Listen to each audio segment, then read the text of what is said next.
What is up, everybody? Welcome back here to the Dream League Season 23 North American Qualifiers. And boy, I'm excited. Not only for some more North American Dota, but because we did just kind of get hot dropped on a patch.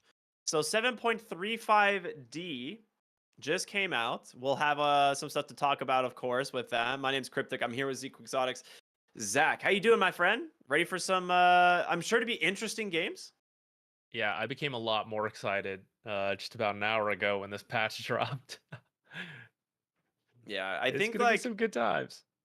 Yeah, I think a lot of teams are always going to be looking for what looks, what to experiment with in the patch, but you're hmm also in a scenario of like, maybe we just play what we know, what we've been practicing, and we don't actually do anything that changed in the patch. There are some heroes that did get like some pretty substantial nerfs, and rightfully so. Some other heroes that needed some substantial nerfs that just didn't get touched at all. And then some other heroes that have been unpicked, unbanned for years and didn't get touched at all. So there's still some big outliers, but I think the most picked heroes of the patch for the most part have gotten some love or hate, Yeah, I a guess. lot of the most broken and like top picked heroes got some kind of nerf. Like you said, some seem to have slipped through a little bit, but Dota's like one of those complicated games where sometimes you think a hero hasn't really been touched, but the meta shifts enough that eventually you start to realize like, oh, they fit in now. So I mean, we'll see. There are still like some heroes I don't really think we'll see, but I'm at least interested to see, like you said, what the pros are going to do here because I think this series they probably had about an hour, right, with the patch. So Yeah. I do think there's some heroes you're not going to look for right away, but a couple that still seem good enough. You're like, oh, we played a lot of Crystal Maiden.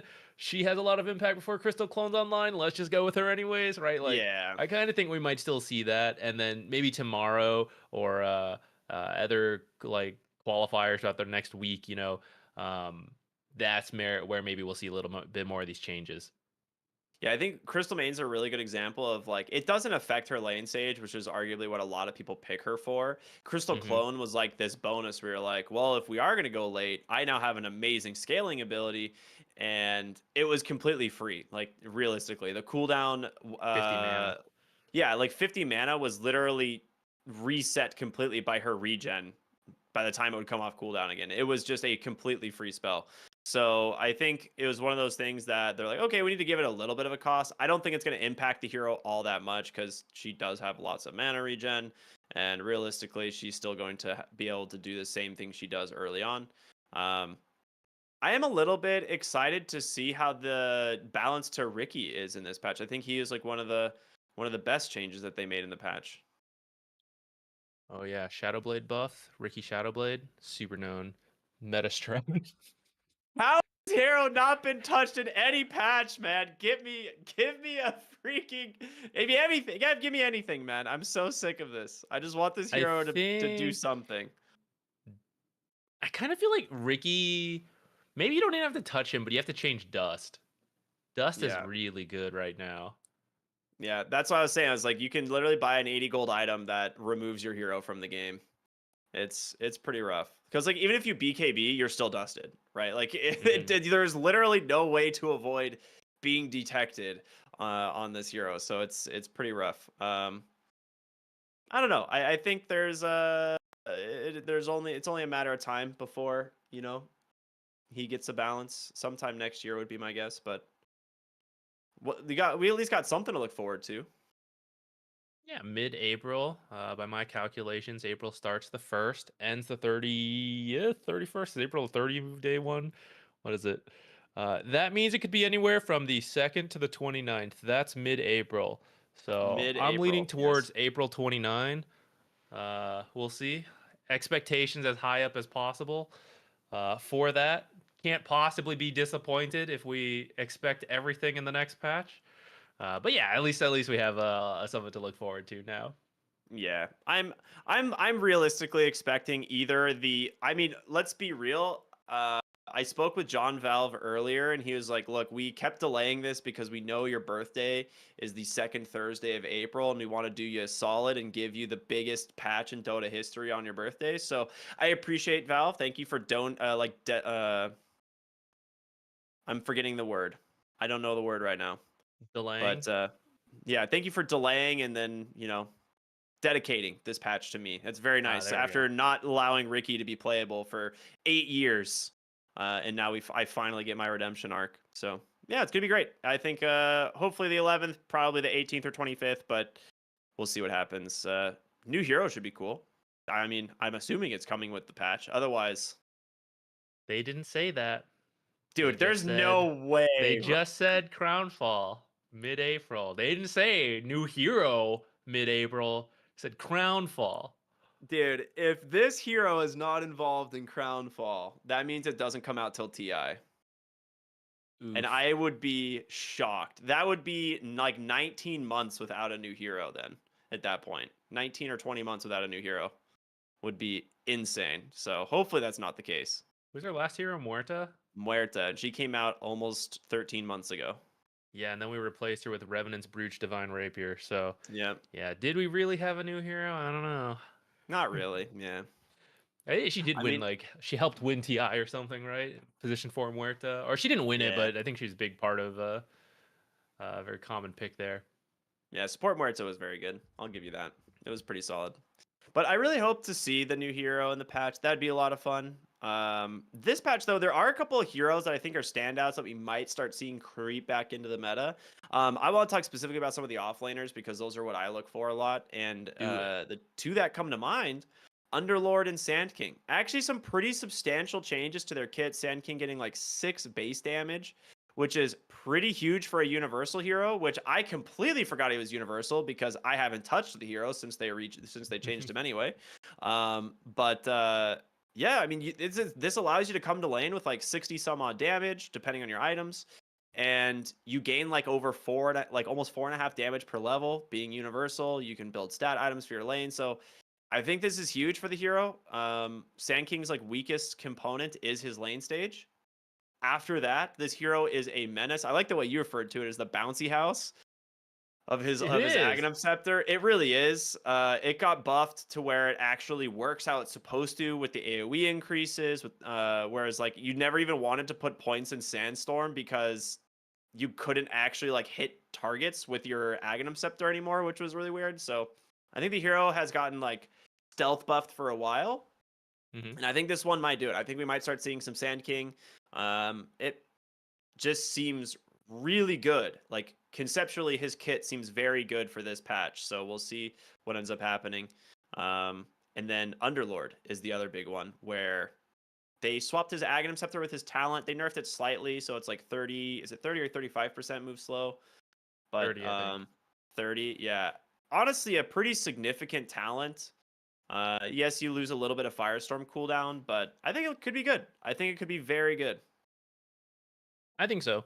And then one more change that I think maybe offlaners should be. Um, oh, hold on, guys. There's new. Oh, it looks like there's a patch on top of our patch, so we're being forced to reload and our lobby just imploded. So that's good stuff.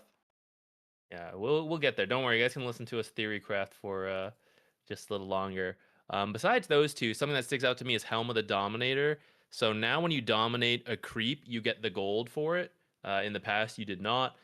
Chen, part of the reason he became so broken is because Holy Persuasion started to give the gold that the creeps did. It's just a good chunk of money you didn't have before, and the cooldown of Helm of the Dominator is only 45 seconds. So I'm very curious if we'll see those heroes like Beastmaster, who get a very slight buff, if he'll come back and use Helm of the Dominator in like a farming capacity. Because like as you go through the enemy jungle, you can just pop Helm of the Dominator, pick up a new creep, get the money. Like you didn't even have to sit there farming it. Which, if you're on your own half of the jungle, maybe you do want to kill it because you want the XP. But if you're like just moving from bottom to mid to gank, but still want money, Helm Dominator's off cooldown, boop, free money, right? So that could be really interesting to me. And then we're gonna cook here a little bit. Core IO, I think with this Helm of the Dominator as another more source of gold, he can buy Sange for increased regen and Kaya for the increased spell damage. And then Revenant's Brooch, which did get nerfed slightly, works on the level 25 talent for IO. I'm just throwing that out there. Some crazy late game IO with like Helm of the Overlord, Universal Hero, Helm of the Overlord's buffed, all the Conj and Saya, Kaya, Sange, Yasha, the whole Trident combo. Throw them all in there. Revenant's Brooch this. It'll be crazy. It'll be awesome. I'm Yeah, waiting for it. I actually really liked that change to the Helm of the Dominator when I first read it. I was like, okay, I mean that's like a necessary buff, I think for sure, because it's been disappeared from the meta for the most part. Yeah, I'm a little bit weary of letting like really strong zoo meta back into the patch, so we'll have to see. I think this is good enough though, because if you think about it, it's essentially like adding 60 to 70 GPM to your hero, which is not something to laugh at. Like as long as you're using it on cooldown and whatnot, you can get like 60 to 70 GPM, which is pretty huge. So I like it. Yeah, I mean it's definitely a big source of gold. You can't underestimate those. It does add up, especially for like zoo heroes, especially are very Yeah. much heroes that hit specific timings and go really quickly. So when you can speed up your timings by like an extra minute or two, like say Helm of the Overlord, right? Because many people who go Helm of the Dominator do just finish the Helm of the Overlord. Like if you can finish that item like a minute or two faster because you're getting this extra gold, that's a big difference. That's really scary. That could be an extra kill, extra tower because of that.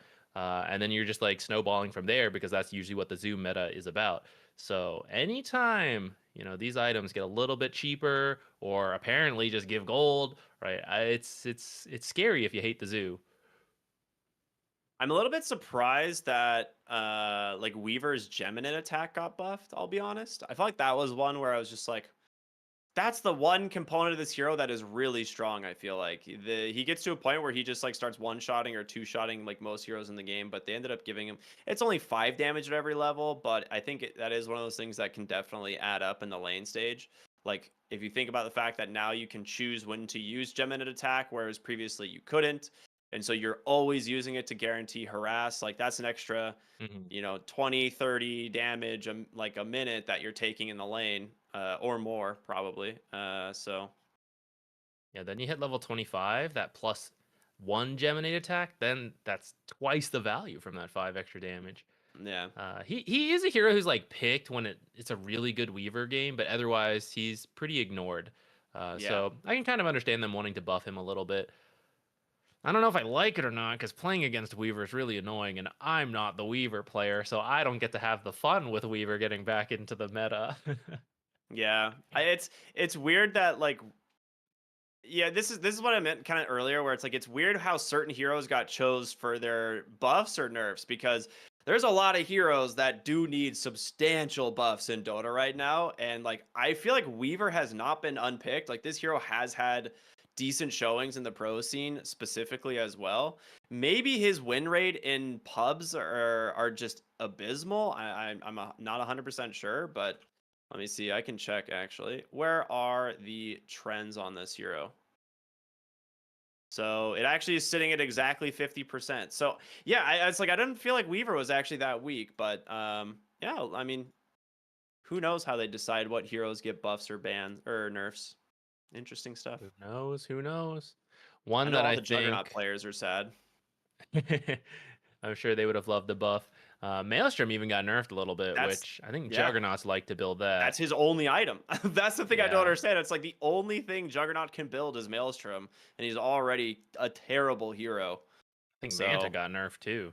yeah, it's like there is, yeah, they're like he just took side nerf from side nerf in this patch without a single buff. A lot of agi heroes did, right? Because a lot of these items are agi items, and so it's very strange to see these nerfs when I didn't feel like we were in an agility dominated patch anyway in terms of the carry roles. Like it definitely feels like Svens and alchemists, and I guess like technically Medusa like kind of rule the world right now, but outside of Faceless Void, there's not really many agility carries.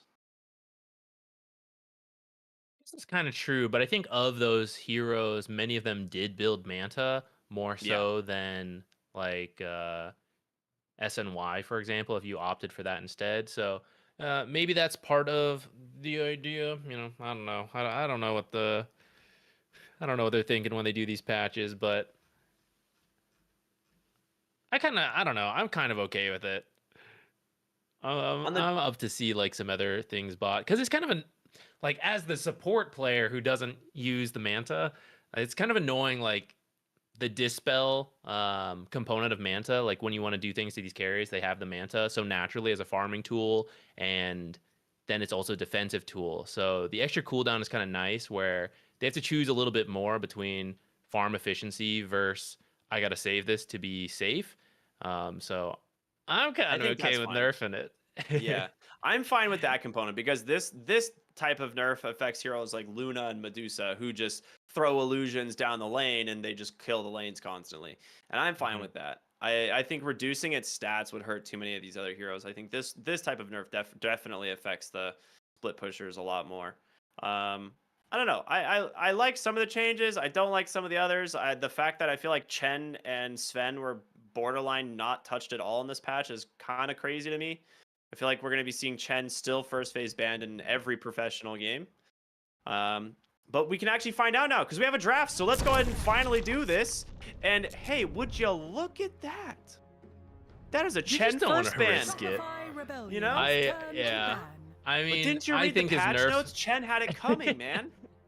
I think the nerf was a little light. He feels very untouched. But also, even if it is enough, you don't want to get chenned, right? You're not sure right now, and you're like, do you risk that? No way. You know, you're gonna take it out. And then, if you missed it, Apex Genesis actually beat Nouns 2-0, and they played a very strong Alchemist in both games. A bit of a surprise upset for, I think, most people. Not that the players on Apex Genesis are bad. In fact, many of them you probably recognize the DPC, right? But Shopify and Nouns were kind of like the NA teams. So we got a new contender here, perhaps. Yeah, I always like more competition. It's time for them to see what they can do against Shopify, as I think a lot of people consider Shopify far above every other team in this region at this point. Like they have looked the most consistent and the most dominant. I think there are times when Nouns are operating at that same level, but the problem is they don't have that consistency. So we'll have to see, you know, how Apex Genesis does up against them. And I do agree. I think Apex has some very good players on it. Excuse me. And yeah, I'd like this to be a close series. So we'll see. I mean, you and I have had I think yesterday we had like less than 3 hours of game time between two series. So hopefully, hopefully we get to have some closer games. Yeah, we'll see. But now we also have new patch shenanigans. So when that happens, sometimes teams can get a bit caught off guard because maybe you go with like what you know that got nerfed a little bit, but you're like, we're familiar with it. Maybe another team's willing to experiment a little here. So it's kind of hard for us to do much analysis here. I mean, actually, some of these heroes are similar to the heroes that were banned out last time. I don't really know if they should be anymore, right? That's the downside of being the team that you have 1 hour before you have to play when the patch comes out. But so far, it looks like we're kind of following a similar meta to last time. Yeah, I mean, I 100% agree. Shadow Demon, I think, was one of these heroes that we were talking about, like getting kind of squeaked by in the patch, and Shadow Demon didn't get touched at all, and this has been kind of the best, if not one of, like at least one of the best, if not the best support that has shown up over the last like month. So yeah, Shadow Demon makes it through the draft, looks very good. I'm curious to see if people still favor the Dragon Knight, but based on the draft already, it looks like they're kind of going away from him a little bit. Yeah, seems like it, but I also think you can't pick Dragon Knight as Apex Genesis when Shadow Demon's still in the pool, which they could have banned him and then picked Dragon Knight perhaps. But Shopify Rebellion definitely can't pick it once Shadow Demon is out. So we'll see if Apex Genesis wants to go back for the Dragon Knight. But if you have to pick for it, Dragon Knight got nerfed. Shadow Demon himself did not get touched, but things around him got nerfed. So for example, stacking became worse, and Shadow Demon's really good at that. And then Shadow Demon was really good with many of the meta offlaners and good against some of those heroes like Sven and Lifestealer, who did get banned out here. So it's a little bit of a question mark. How good will Shadow Demon still be, as many of the things around him got nerfed? But when you're not sure, I think it's probably a safe bet to pick him up here. Yeah, it's like you either pick him or ban him, right? Like you've had to practice playing with him lately, you might as well just use it. A Shadow Fiend ban. Do you see this? 5 seconds remaining. Yeah, I mean, he did. So the buff he got was that the mana cost used to go up. Yeah, used to go up per level. Started at 75, went up to 90 at max level Shadow Rays, and now it's flat 75. May not sound like a lot, but you got to remember that Shadow Fiend combos the Shadow Raises. So 15 mana essentially at like you're gonna cast that 3 times. That's 45 mana he saved.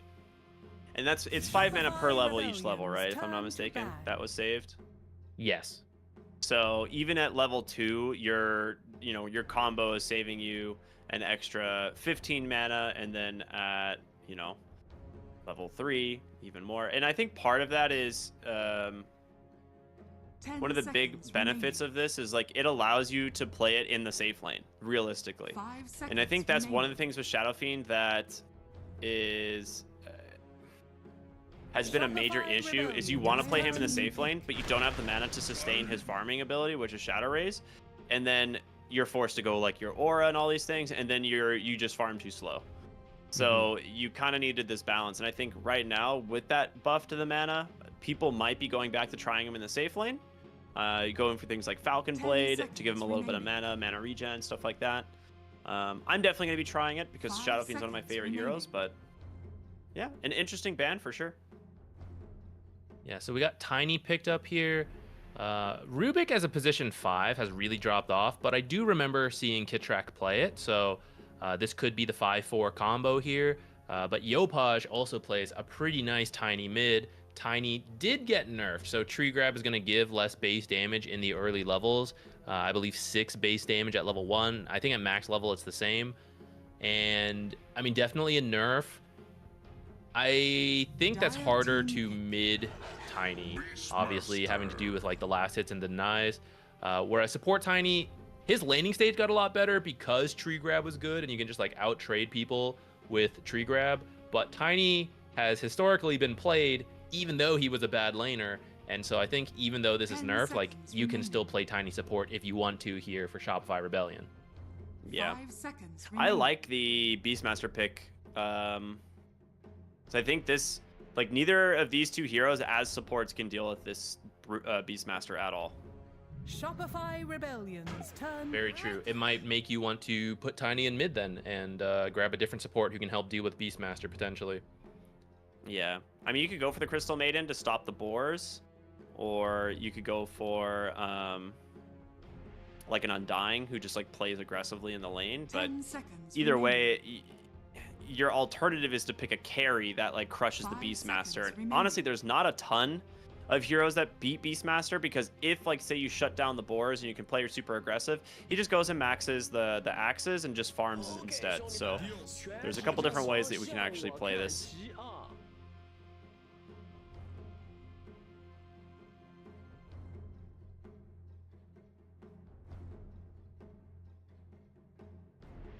All right.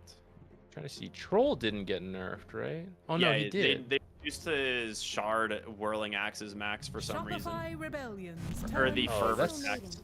That's probably not a huge deal. Okay, looks like good call. They are going to go for the Crystal Maiden.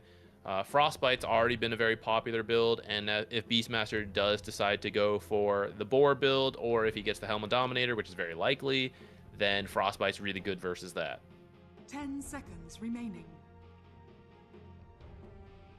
Does mean we're doing 5 mid tiny seconds here. remaining. So I guess you pick probably an offlaner here for Shopify Rebellions.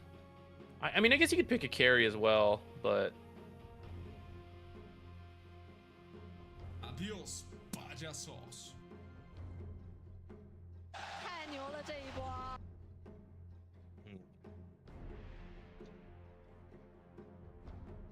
I don't know. This is the annoying thing about the enemy having Shadow Demon. I would say, like, okay, just go Sven, who has just been typically good, like, even though you don't know your carry or mid matchup, but Sven has just been really good. But it's so annoying into the Shadow Demon. I also feel like Beastmaster is not a bad hero into the Sven. Like, Mhm. Sven is very good against the Helm of the Overlord, Templar assassin. but the Roar is actually pretty problematic. Yeah. So I'm I gonna like go the for TA here. I think this is probably mid. I think we're likely seeing Saberlights Tiny in the off lane, and we'll seeing Yopaj 10 TA, but they seconds can flex remaining. this between mid and safe lane. So Yeah, I that's actually true. like 5 the seconds TA pick remaining. here quite a bit for that. Bulba must have been in overdrive once the patch came out. Templar Assassin. So she did get buffed. Meld bonus damage went up. The first level's the same, but after that, it goes up by 10 each level. So at max level, it's 30 more damage for a total of 260. Dire team Meld is back. pretty common to see at level 1 against offlaners, like if you do run carry TA. But I guess that won't really matter here. Like, that buff won't come into play in the laning stage, most likely, unless it's like mid TA, who I think doesn't really level Meld for quite a while anyways. Yeah, it's like you get the one value 10 point seconds early, and then remaining. you just max your refractions, and it feels like Mhm. most of the time. 5 seconds Uh, remaining. The Naga Siren, super good Naga Siren game. Actually, really strong into the lane of Shopify Tiny, which I think they're Rebellions, turn correct to in ban. assuming that it would have been in offlane Tiny for Saberlight, and now he kind of has to consider the potential of Shopify playing Rebellions, turn to ban. into Naga Siren Shadow Demon, which sounds miserable because he is 0 armor. I think you kind of have to dodge that lane, so we might be seeing Yopaj go mid Tiny now, TA to the safe lane, and they're gonna Dire actually team back. safe ban out things to counter the Naga. So the Sand King being the first of those. Adios, payasos. Man, I would have loved to see the new Sand King. Passada. Who else is really good versus all this? I mean, Underlord, we were talking about him. Is he any He's good actually very versus- good against the Naga Right. Siren. It's a very good lane for Underlord. But 5 I worry that you seconds run out of remaining. damage because Tiny is not too much of a damage dealer Mm. if he's mid lane. Like, he goes blink, eventually goes back for like Dire Echo team Saber back. and stuff, but I think you need more damage than just an Underlord. I mean, maybe there's a damage build out there that people are theory crafting with the new guy. Maybe you can go for a Radiance or something as the offlane Underlord. Adios, But- adios, payasos. We'll have to see. As they do have last pick on Shopify Shopify, so it should be the mid laner here for Rebellions. Apex. And they go back for the Pango Ooh. despite the pretty interesting nerfs to him. Yeah, so for those of you that don't know, the big change here to Pango is that Swashbuckle used to hit 4 times, and now Choose what? your It's hero. only gonna Holy hit 3 pog. times. Carry Pudge. I hope Carry so. Pudge It's a versus very Naga. good. It is Carry Let's Pudge. go. Oh, this just got very fun. So this is really interesting because Pudge obviously didn't get changed at all in this update. But when you have a Crystal Maiden, this lane's actually very scary because you just frostbite into a hook every single time. And if you think about the fact that Pudge is typically like he's not the greatest at like fighting head to head against heroes, but he is fantastic if you can hit your spells. Yeah, and that Frostbite, the Crystal Clone got nerfed, but the Frostbite, the landing stage, all that's the same. So that should be a really cool pick. I don't want to say a classic counter because Pudge was not run as a carry, but ever since he got some of those changes that let him be a carry, he has been very good versus these illusion heroes like Naga. It should be really cool. To finish our thought on Pango earlier, he was so strong because Diffusal was so good on the hero. 4 hits with the Diffusal just like burn so much mana. It's now only 3 hits, but the damage per hit did go up, and at max level, it's actually a little higher than it used to be. So, I mean, I think you still just build Diffusal, right? I don't know if he's got some crazy new build theory crafted here for us. I think you probably still just build Diffusal. I mean, the thing is like, yes, at max level, the damage went up, but you do 1 less damage instance from Diffusal, and I think Dota just crashed. Oh, no, we're good. Okay. We're good. Oh, it was taking a long time to load this lobby. Yeah. It just went straight black screen for like 15 seconds, and it looks like the teams panicked a little bit and paused as well. Yeah. But because of the Diffusal nerf, like with only 3 hits, you're getting 1 less instance of damage from the Diffusal, right? So technically, does it go up in damage? It's about the same, you know, and you're just burning less mana. And I think that's a good way of fixing this. They'll never find Low skills bringing the banter. I don't know if you call that banter or Oh, snap. some NA spice. Well, I think he's from another region. Yeah, he was playing on Western Europe last time, I'm not mistaken. Bringing in the international spice. They don't put spice on their food over in Europe, man. Come on. They don't know what America spices doesn't are. put spice. America does not put spice on its food. Yes, but we at least have a lot of cuisines options that you can get spiced, you know? Yeah, at least from we don't not put, like, America. beans on toast, you know? I can't feel my legs. Was that intentional? I will say It thank looked you, intentional. but I recognize. Where is he from? I'm trying to remember. Okay, so he's from Hungary. He played on Into the Breach. Yeah, that's what I remember. ITB. So here's something that's a little bit interesting about this draft, I suppose. Mhm. Red 2, of course, like kind of falls back on comfort for his Pango. I think it should be pretty good, but I feel like Templar Assassin, now that with like the less instances of damage, actually is much stronger into this matchup than previously, That's because true. you know that's how refraction works. Yeah. So Pango not nearly as good a counter. Yeah, I suppose the part about Pango where he's like just such a consistent laner, that part's probably still the same, because the change to the damage essentially means it's about the same. Like I said, a little better actually. So I guess he'll still get through the laning stage most likely, and the big question is like, will his impact be the same after that, and will we see a different build? I don't know if he's come up with something crazy in the 1 hour since it's been here.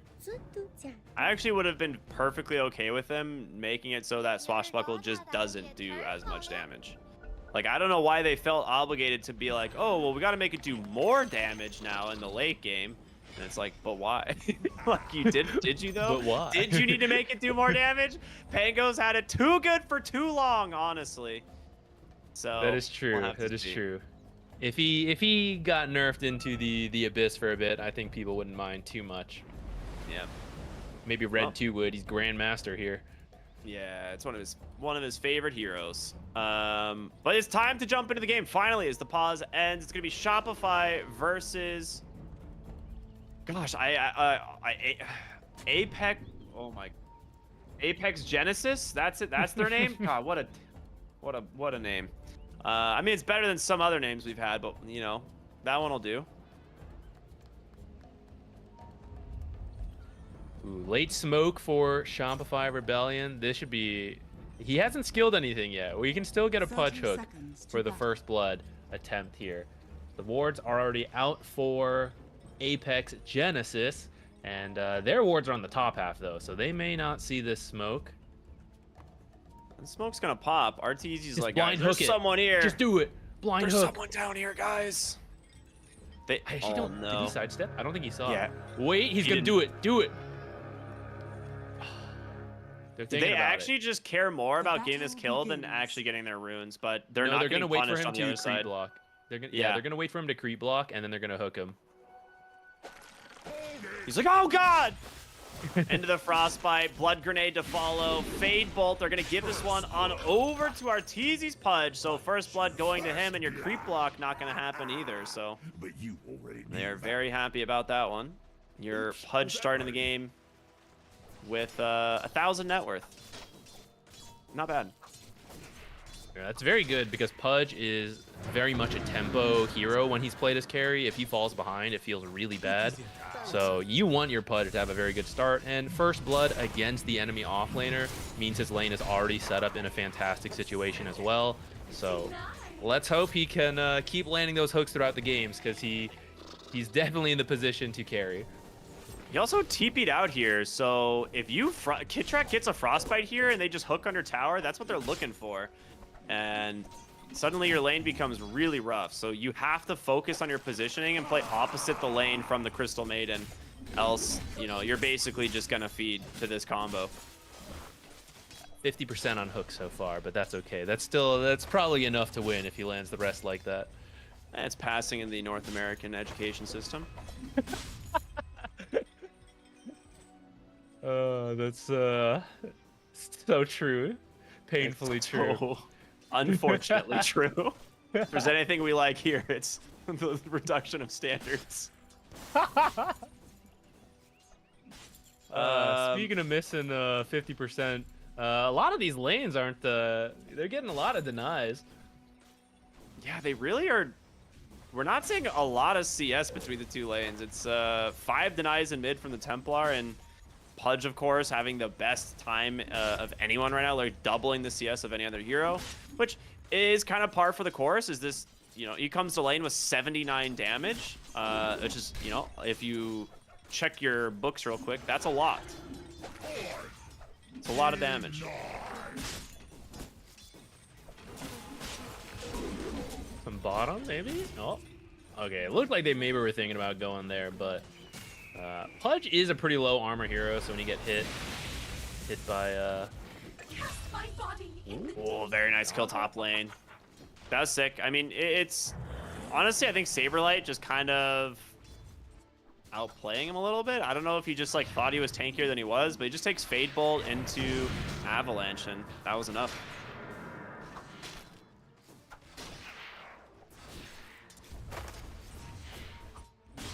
Actually thought this lane was going to go really rough for Saberlight, but after that, he's got to be feeling good, and they can contest the Lotus, so I don't know if Yamsun's going to be able to do anything about this. We'll have to see. They're playing a little ring around the rosy. Good stuff. it's a little worrying for Naga to be off to a rough start, but I mean, she is a hero who can recover really quickly, so as long as she starts getting some farm, she should be fine. Oh, nice Bottom, go they bottom. finally So, get the kill. yep, I mean, that's Already the has combo. hook. Yeah, Yeah, Frostbite. he's and already hook. used hook, but this is a lot. He is very slow. Yeah, they're waiting on the Frostbite to come off cooldown there, and he was just checking for the hard camp, if I believe there, if you're wondering. Just looking for the hard camp, not the Classic boar. carry doesn't know what his support's up to. That camp's blocked by your own support, sir. No, that was really good by them. Just enough mana for Frostbite at the end, too. They were waiting for that. So, very nice start. I don't know. It's getting scary. Beastmaster's not a hero you want to fall far behind. I mean, you technically do have the like stack to come back. He hasn't done any yet, but this is about the time he'd start making those stacks. But I mean, for a tempo hero, like you never want to fall behind like this. I mean, you're happy for Shopify. You're like, yeah, my tempo hero is doing great. But their hero, Oh god. Apex Genesis gonna need to Run, help him out. Hoodwink, run! Okay, she simply sidestepped the hook. They were just a little bit too far apart there for the combo. Wait, Hoodwink is squishy, man. Yeah, You get that hooked, is- you're dead. Although she does have a Lotus. She has a Lotus. And 2 blood grenades, actually. So a little That's some tankier than HP usual. right there.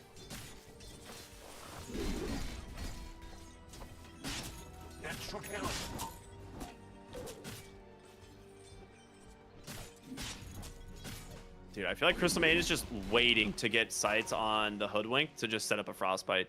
But the thing is the lane is still playing itself for the Pudge. He's not under any pressure, like, to stop CSing, right? Like, he is top of the net worth, or top of the CS and top of the net worth by a pretty significant margin. And anytime they want to go aggressive, they absolutely can. So we see the Frostbite come out onto the Beastmaster. They're just going to hold hook here for a while. Bushwhack does not connect, and Fade honestly tries to summon the boar. He's trying to finish a kill here onto Kidtrack, but there's going to be a second Frostbite into the hook now on to Blink, and Hoodwink will give up 2 kills to the Pudge. He does manage to finish off of the Crystal Maiden, but 4 Flesh Heaps, 4 kills. This is not how you want to play into the Pudge lane. And mid lane, they're going to go in and dive red 2 here, and they should be able to get the kill as they do. Meld plus Blightstone, very good. Dire's middle tower. Alright, you saw it here first, guys. Pango, not good hero anymore. You can stop picking it, thank you. Please, yeah. He's gonna get his arcane boot still. I mean, this part of the build still what we thought would be about the same. And laning wise, up till that moment, it was going pretty even. BNC, ooh. He's not having a great time. He's trying to help out in different places. Just getting killed everywhere almost. I'm a little bit surprised by Arteezy's build. He is going to go for the Veil of Discord, which it is a very good item on Pudge, but I guess when you don't have an offlaner that wants to build Veil, it ends up being much more valuable. Mid lane, again, another dive here onto red 2. He's going to be able to get out at the moment as the boar will slow things up.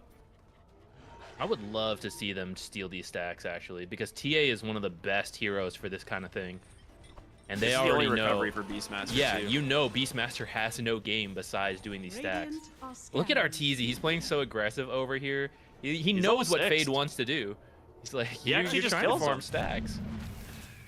Like, Fade can't get away. Yeah, you just go for the Dismember play. Meanwhile, at the Rune, like, they're just taking the Wisdom as well as Thelacore and Kidtrack secure them both, so...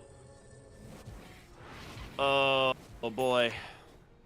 Yeah, I mean, I've played a lot of Pudge in my life, I'll be honest, and this is the Dream Pudge game, and Blink here, gonna give up a Frostbite, had to dodge the hook. He's still not getting away. Trying to get the kill over to Arteezy, and they do. Down to 100 HP as the Pango's gonna TP in. Swashbuckle just does missed. not connect. So he's gonna commit that Rolling Thunder and try and finish off the level 5, almost level 6, mind you, Crystal Maiden. But hold on, Kidtrack, the breaker of ankles, trying to Gonna try deny to the deny? neutrals. Won't get it though. Arteezy is gonna die, but he gets the deny. Oh Wow. my goodness. Dire's middle tower Maybe a little has bit fallen.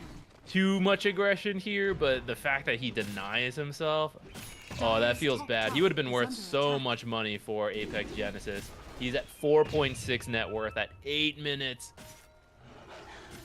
They also took mid tower in that timing. Like Dire's Yopaj was top able to just tower finish up is the under tower. attack. And top tower's taking a beating too. So you are quickly losing your map, and it definitely looks like you don't have the strength to fight the heroes. So what is the play from there? I mean, they were making stacks as their recovery, but Yopaj is just taking them, and they're looking for red 2 now. They know his Rolling Thunder's on cooldown, and Yopaj should have no problem finishing the job. Well played there by Thelacore. A good fade in bottom lane. Temple A very nice pickup onto Fade, and Pudge still has the Dismember, walks in, grabs himself his 7th kill of the game. Yeah, this is Pudge what happens has when your Crystal more- Maiden is super high level. is under attack. Pudge has more flesh heap stacks than some supports have lasted right now. That's not good. It's very bad for Apex Genesis. Yeah, I really like that he changed his build. I was gonna be a little with how good the game is going. I think a lot of times you can honestly just go straight for the Aghanim Scepter if you're this far ahead. I think Veil is like kind of a medium item of like, all right, my lane is going okay, but I need the sustain from Veil. I think this is one of those games. It's like if you're playing carry Pudge, be greedy, get to your Aghanim Scepter, and then play for your item after that. Dire are scanning. Yeah, I think, like you mentioned, it's something you can adjust because you're so far ahead. I think if it's a closer game, you want that extra damage from the Veil active to help you pick up these kills. But when you've actually just been killing people the whole time and you're now massively ahead, you don't really need that anymore.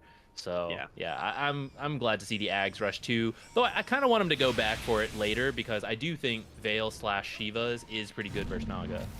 Agreed. Running through the trees here, trying to find Red 2 on the Pangolier. They do manage to get him for a moment. Shield Crash will be stolen. Still looking to finish him off with the Swashbuckle away. These are just the supports that are bullying him out. Yeah. They just keep finding stacks in the enemy jungle because that's all Yamsun's been able to do on this Shadow Demon. They have no other lane that they can play in, so he's just been constantly stacking. And they're just kind of getting stolen, so they have to take them or give them away to Shopify because Yopaj already took the triangle ancient stack. Yeah, I feel like this Pudge pick from Shopify was so sick, and then the first blood they got with it too. Yeah, it's just still super dead, actually. Yeah, there's just nothing you can do. Man. We have Blink Dagger finished up on Yopaj as opposed to going for a like Dragonlance or a Deso. I love this, just playing aggressive with the supports, and Thylacor happens to have a level 2 Bushwhack stolen, so the cast range on this is enormous. There's that 10 extra meld damage coming into play right there. You are 8,000 ahead at 11 minutes. This game is not going to be getting good for the Dire anytime soon. Saberlight nearly closing in on his Blink Dagger as well. Dire's top tower has fallen. I feel like Saberlight and Naga have been playing their own game up here. Yeah. Low skill, just trying to like farm the jungle. Tiny just slowly taking the tower. Everyone else is just running around killing or being killed. He's almost at his blink though, so I mean he's gonna start joining the action soon enough. Maybe right now. Stun, BNC. Tree toss, I don't think gonna can get kill away. him, so. Yeah, he needed one more attack. Is he But getting actually- away? Because he's walking right into a Yopaj, and Evasion? that No. Meld Strike is a lot of damage. Low skill doesn't have any points in the ult quite yet. Freezing Field not gonna save you with that mirror image, and Kidrak will claim another.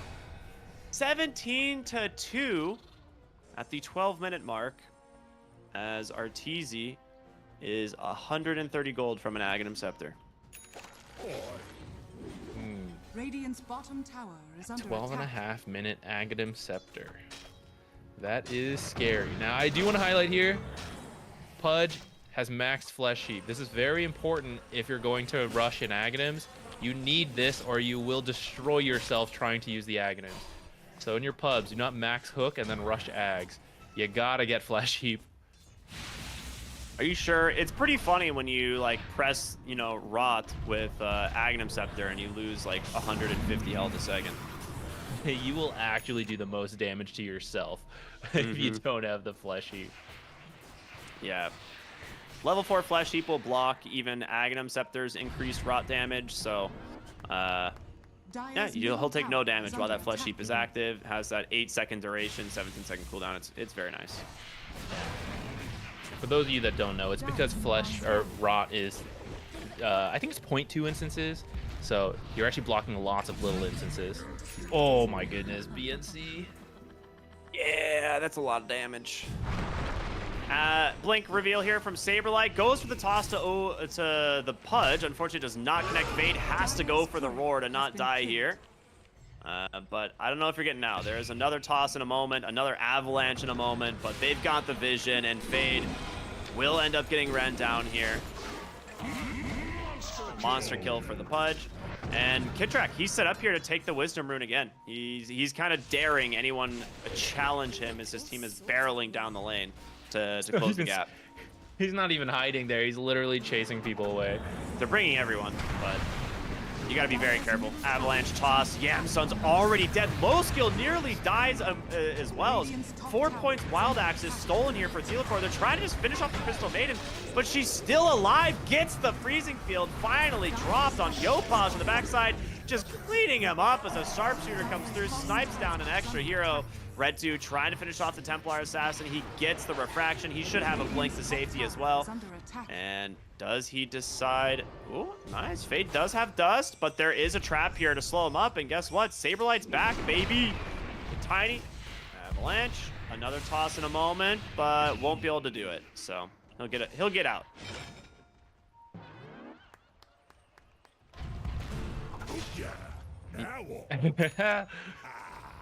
That's just a saving Red 2's life. He's got his defusal now, which is strictly worse than it was last patch. Along with the fact he is 14k behind. Not sure if this Pango is going to be able to do what we usually see Pangos do. Dire's bottom tower is under attack.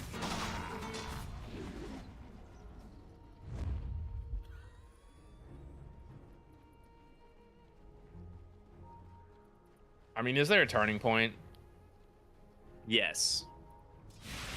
outside of the enemy fountain? No. Theelacor bottom lane gets picked off. Nice grab there from Red 2. Also happens to have the Lance of Pursuit, so a little bit of extra bonus damage there. BNC walks up here, finds TA. Great blink dodge for the moment, but really good bush or sharpshooter up to the high ground, so we'll dodge out the death there. My man, that Rubik kill was 900 gold. Yeah, I mean, that's not that This is a dire state of surprising. affairs. This is a dire state of affairs. Saberlight finds low skill as well. Okay, this time he's got song.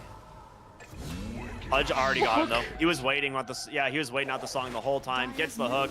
In comes Kid Track. The freezing field once again on the money as they will finish him off. And other side of the map, they do get a solo pick off onto the Shadow Demon. So it's just Shopify is playing so fast around the map.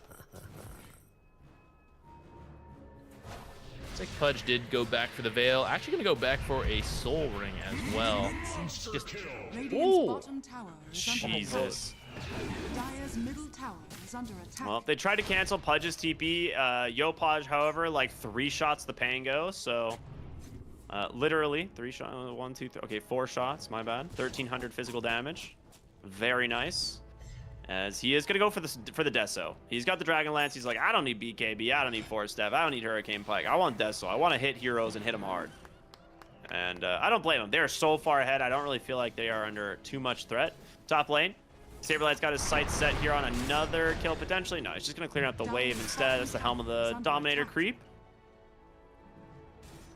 you know what I mean? You're watching this Pudge pick up Flesh Heap stacks, and you're like, man, I want to pick up stacks every time I kill someone. Gotta get the Deso.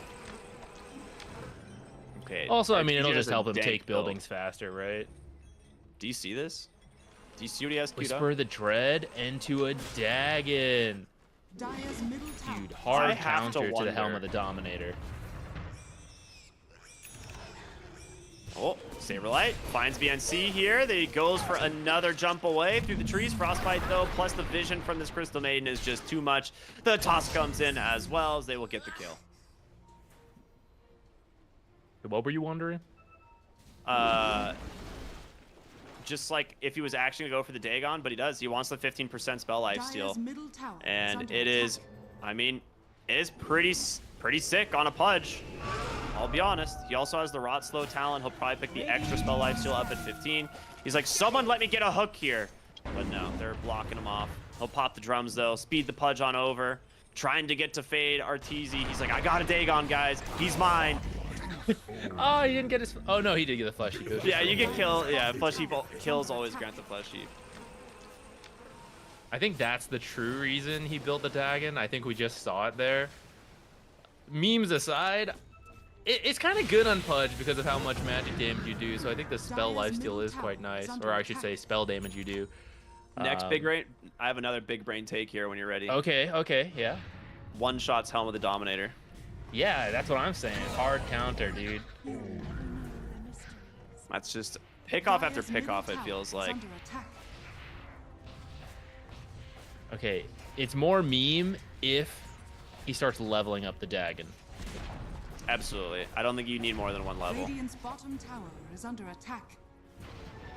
I think at this point, like, he doesn't even have to consider another item. I mean, realistically, it would be Blink or BKB, but they are so far ahead, I have to wonder if he even needs to get there. Red 2 in the bottom lane, gets kind of baited for the moment. Telekinesis, but nice blink out there from through the core. Saberlight, he's in deep. Red 2 has Rolling Thunder available, but they're just kind of holding him here, preventing them from get back to their bases. The Song of the Siren's going to come through from Losco. They're pinging out Yopaj, who has an amplified damage rune, gets rooted up, a lot of damage, jumped on top of him, and he's dead.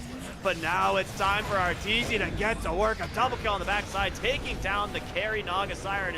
They're also going to get Pango on the front side. Kitrak survives the burst. So a 3-for-1. You're going to get the tier 4 or the tier 3 towers. And I don't know how long these tier 4 this lane of barracks is going to last. Also, do you see Crystal Maiden right now? What is this? This is What is with Crystal Maiden? This is the future. This was Yeah, they see supposed it to be too. in the patch. This is supposed to be in the patch, but they didn't finish it, so it slipped in. They didn't mean for this to be in there. There's the new Persona skin. I see. You're just a little patch of snow on it's the kind ground. of like a snow shell. He's like an ice tortoise now. I see. I see. I'm about it. It's gonna be the new shard. Has been killed. It's kind of like Drow's Glacier, but for Crystal Maiden, she just turns into a But ball you're of the snow. glacier, yeah. Yeah, you're the and glacier. people stand on you. Like really role playing as a support. Yeah, it's like really lifting your carries up in the game. I like it.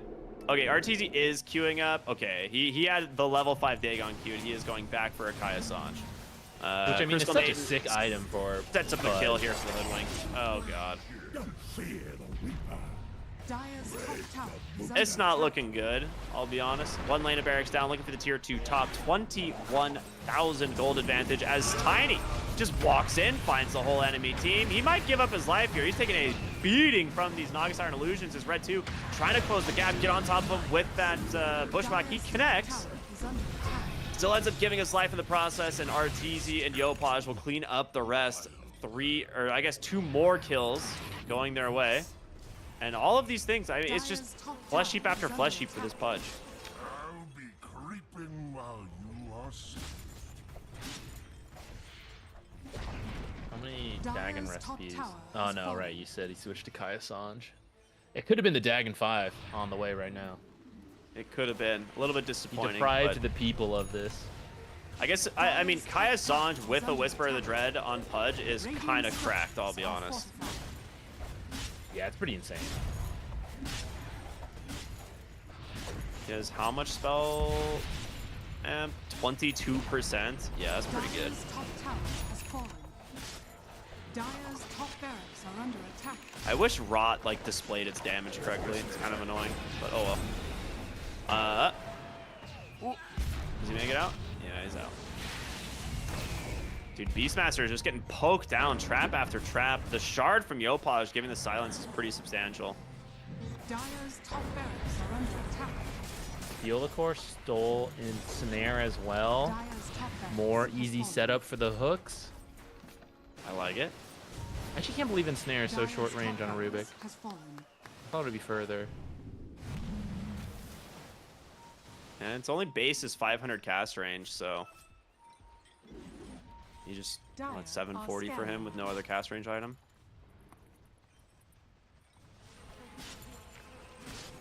I don't know. I guess it just seems further. I guess as soon as Naga starts it, Oh, a little bit of a okay. miscommunication there, but it doesn't to be really matter honest, all it that doesn't much. matter. It doesn't all matter. They just get the toss back. Pudge gonna take a lot of damage actually here from the Pango. The Guardian Creep's giving a little bit of sustain, but can he actually get away? The freezing field does get canceled. The hook connects onto the Hoodwink. The swashbuckle from Red 2 finally bring down the Abomination. That Will is buy not the back hero he was 3 aiming heroes to for. get back into this game, but can you actually bring down these big boys? They get Yopaj. Tiny's the next one. They got Kitrak as well. A massive hold here, honestly. if they can get more, it's still such a costly series of buybacks, and I don't even think they have to stop. Delacord with 4 points Wild Axes is just gonna kill them. The trap takes down the Shadow Demon. Pudge just buys back. He's like, I'm fine. Blink up to the high ground. Saberlight, he goes, hits the Avalanche. Another toss. Hoodwink with a buyback. Trying to finish off Red 2. Delacord, does he find him? He blinks up super aggressively. Still sharpshooter. Oh my god. Delacord, calm down. How many? Is that the 8th buyback? What game are we playing? Saberlight going for the deny. Doesn't get it, but manages to take down the Beastmaster with him. And Pudge is back. He has walked all the way across the map. Is under attack. All right. That was 5 buybacks for Apex Genesis. They still gained, I think, 4,000 gold. Dire's bottom And tower is under attack. I don't know. Do you feel good about that? I think you just get what you can, but oh man, that it is a bad state of affairs when you can buy back that many heroes and still make money. And you're still 25,000 gold behind is the downside. It's one of those things where, yes, they finally got the Pudge. Congratulations. Big accomplishment. But you did that off the back of several buybacks, and you don't get that, you know, privilege again. I also want to point out that Rubik is the 3rd highest net worth in the game. Yeah, I think they should work on getting Crystal Maiden up here.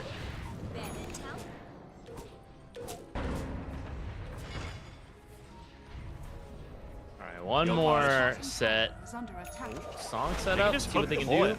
Oh, okay. He did not use hook.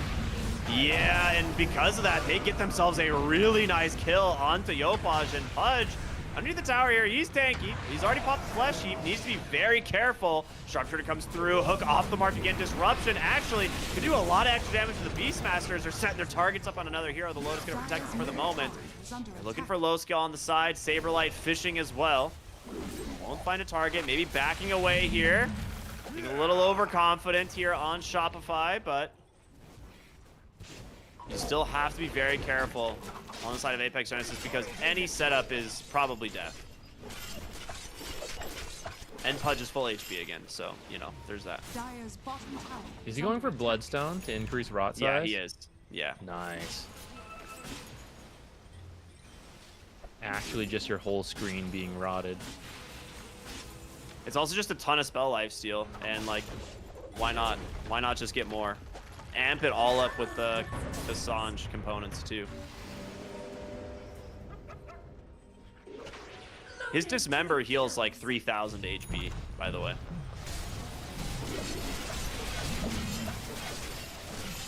Oh yeah, Tormentors. This game feels, does not feel like it's a 27-minute game. I totally forgot about the Tormentors. Well, I guess props to Apex Genesis for not giving up quite yet, as they are just trying to play this one out. Of course, this is their upper bracket lives on the line. This is their first time ever playing against Shopify as on this team, right? So you don't want to just tap out. You want to give it your best. And Dire's bottom tower at some point, I have to imagine Shopify will buy BKBs, and then, you know, then the game becomes very difficult. But for now, they have been able to play the game without them. I don't think they're going to. I think they're just going to Penguin end. does have a... Yeah, Penguin has a nice Aghanim Scepter done. You need a roar into something. They get a song out from low skill. There's the Rolling Thunder. Dude, what a... Dude, the trap silence on the TA just actually prevented the Rolling Thunder from connecting initially, but they managed to isolate Yopaj. The Rolling Thunder isn't enough to bring him down, and it is. But you've got to worry about the Pudge, baby. He's got himself one kill. The Dagon for the second, and Red 2 not looking like he's going to get away from this big bad monster. A really nice hook as well. Saberlight finishes off Yamsung on the backside. 4 heroes dead. And they will get back to work on these lanes of barracks. And finally, the GG comes out. Game 1 going to Shopify. Really strong performance from Shopify. I think it goes back to just winning every lane. We talked about it in a previous game where Nouns stomped someone, I can't even remember now who, but when you're playing against these teams like Shopify Rebellion and you're like, you know, a recently formed stack, I think you really got to prioritize the lanes, and you don't get to play if the lanes don't go well. We kind of saw that here. So I think coming into game 2, they gotta read the patch again, remind themselves what they think is good or not, and then you gotta try to pick some of those heroes because they gotta get themselves into this game through the laning stage.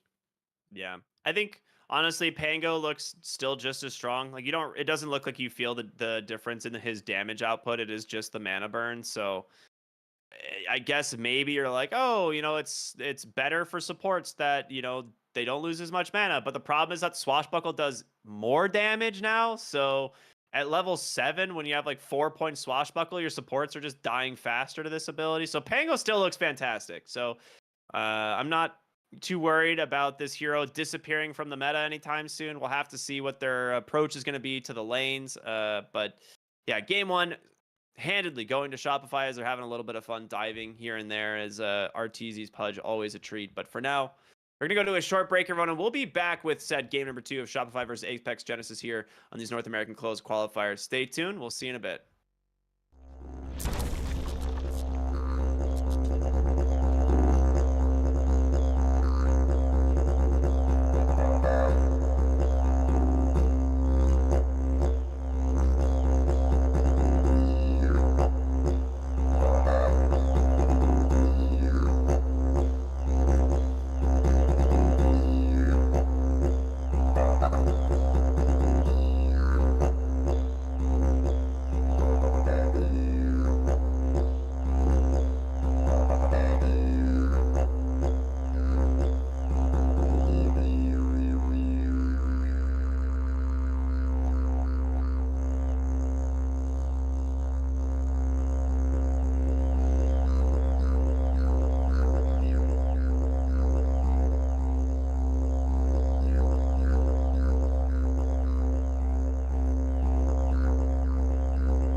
Hello, everybody. Welcome back here to DreamLeague Season 23. It's the North American Closed Qualifiers as we've got the upper bracket finals. And boy, based off game one, it's starting to look like we might have a grand finalist here very soon. Zach, talk to me, man. What can Apex Genesis do here to try and take down Shopify? I mean, it's a tough one, right? And I want to say for everyone watching, you've all experienced it. Dota's the kind of game, if you're even just a little bit worse than your opponents, sometimes they can start looking really bad really quick. So I mean, all these players are really good. They're all better than all of us. But man, Shopify Rebellion is ahead of them, and it just snowballs. So I mean, it's tough to overcome that just like from game 1 to a game 2, but draft wise, something I think you could adjust is the Shadow Demon pick is good in the meta, but I think, like I was saying in the last time, versus Shopify Rebellion and versus these teams that are much better than you gotta bring really strong lanes. And Shadow Demon is not a strong laner. He does a lot of things really well, but laning is not really one of them. He just gets by the laning stage, which means when you're getting stomped in the laning stage, what can you do? So I'd love to see that changed. And then I don't really know if it's a change they can do, but props to Bulba for the draft, because I think having that tiny TA core is like very unclear. You were thinking about everything else you got to ban for your draft, and then boom, Pudge at the very end, right? And that Pudge pick destroyed them. It's so cool. I've actually played an almost identical lane matchup as Pudge before, like playing carry Pudge, like Pudge CM into a Hoodwink. And I can promise you, there is nothing you can do as a Hoodwink in that lane. Like, you are going to die. The only thing you can do is like hold off on dying as like much as possible, because there's eventually going to be a point where Crystal Maiden hits you with a Frostbite and you are dead. And yeah, it is. He did his best to sustain the lane. He built like just raw HP and items that he thought it would allow him to live. He goes for an early point in Scurry. So it's, props to Blink. Like, he definitely played it, probably better than, most players would, but it is just an impossible lane matchup. Yeah, and I would say they identified it too. The Beastmaster didn't even go for runes. He was going to block right away, which would hopefully, right, get the lane as close to him as possible, help him pick up that first item or two to get through the laning stage while the lane is near his tower. But Shopify, they read that hard. They were there for the first blood. They then hooked him while he was creep blocking, and that was such a massive change to that. So, I mean, even draft aside, just like that kill alone really hurt that particular lane. Thing is, the other lanes also weren't going so hot, even though they weren't necessarily affected by that. So, yeah, that's the challenge for them. Like, I didn't even hate their draft in the end. Like, I nitpicked the Shadow Demon, but just they kind of got outplayed too, both in that first blood and then throughout the laning stage. So 5 seconds remaining. Shopify I don't know. It's not easy to simply improve your laning stage. Yeah. We're seeing Kunkka first phase out from Shopify, and this is a hero that's been banned a lot, rightfully so. And we'll see the Tiny kind of took the ban slot, so we'll see what they want to do with this hero. It's played a lot, I think, by Saberlight on Shopify, like more often than anyone else. And I think that's one of the strengths of their Tiny is they can flex it between Thelacore and Saberlight. But now you get the Kunkka.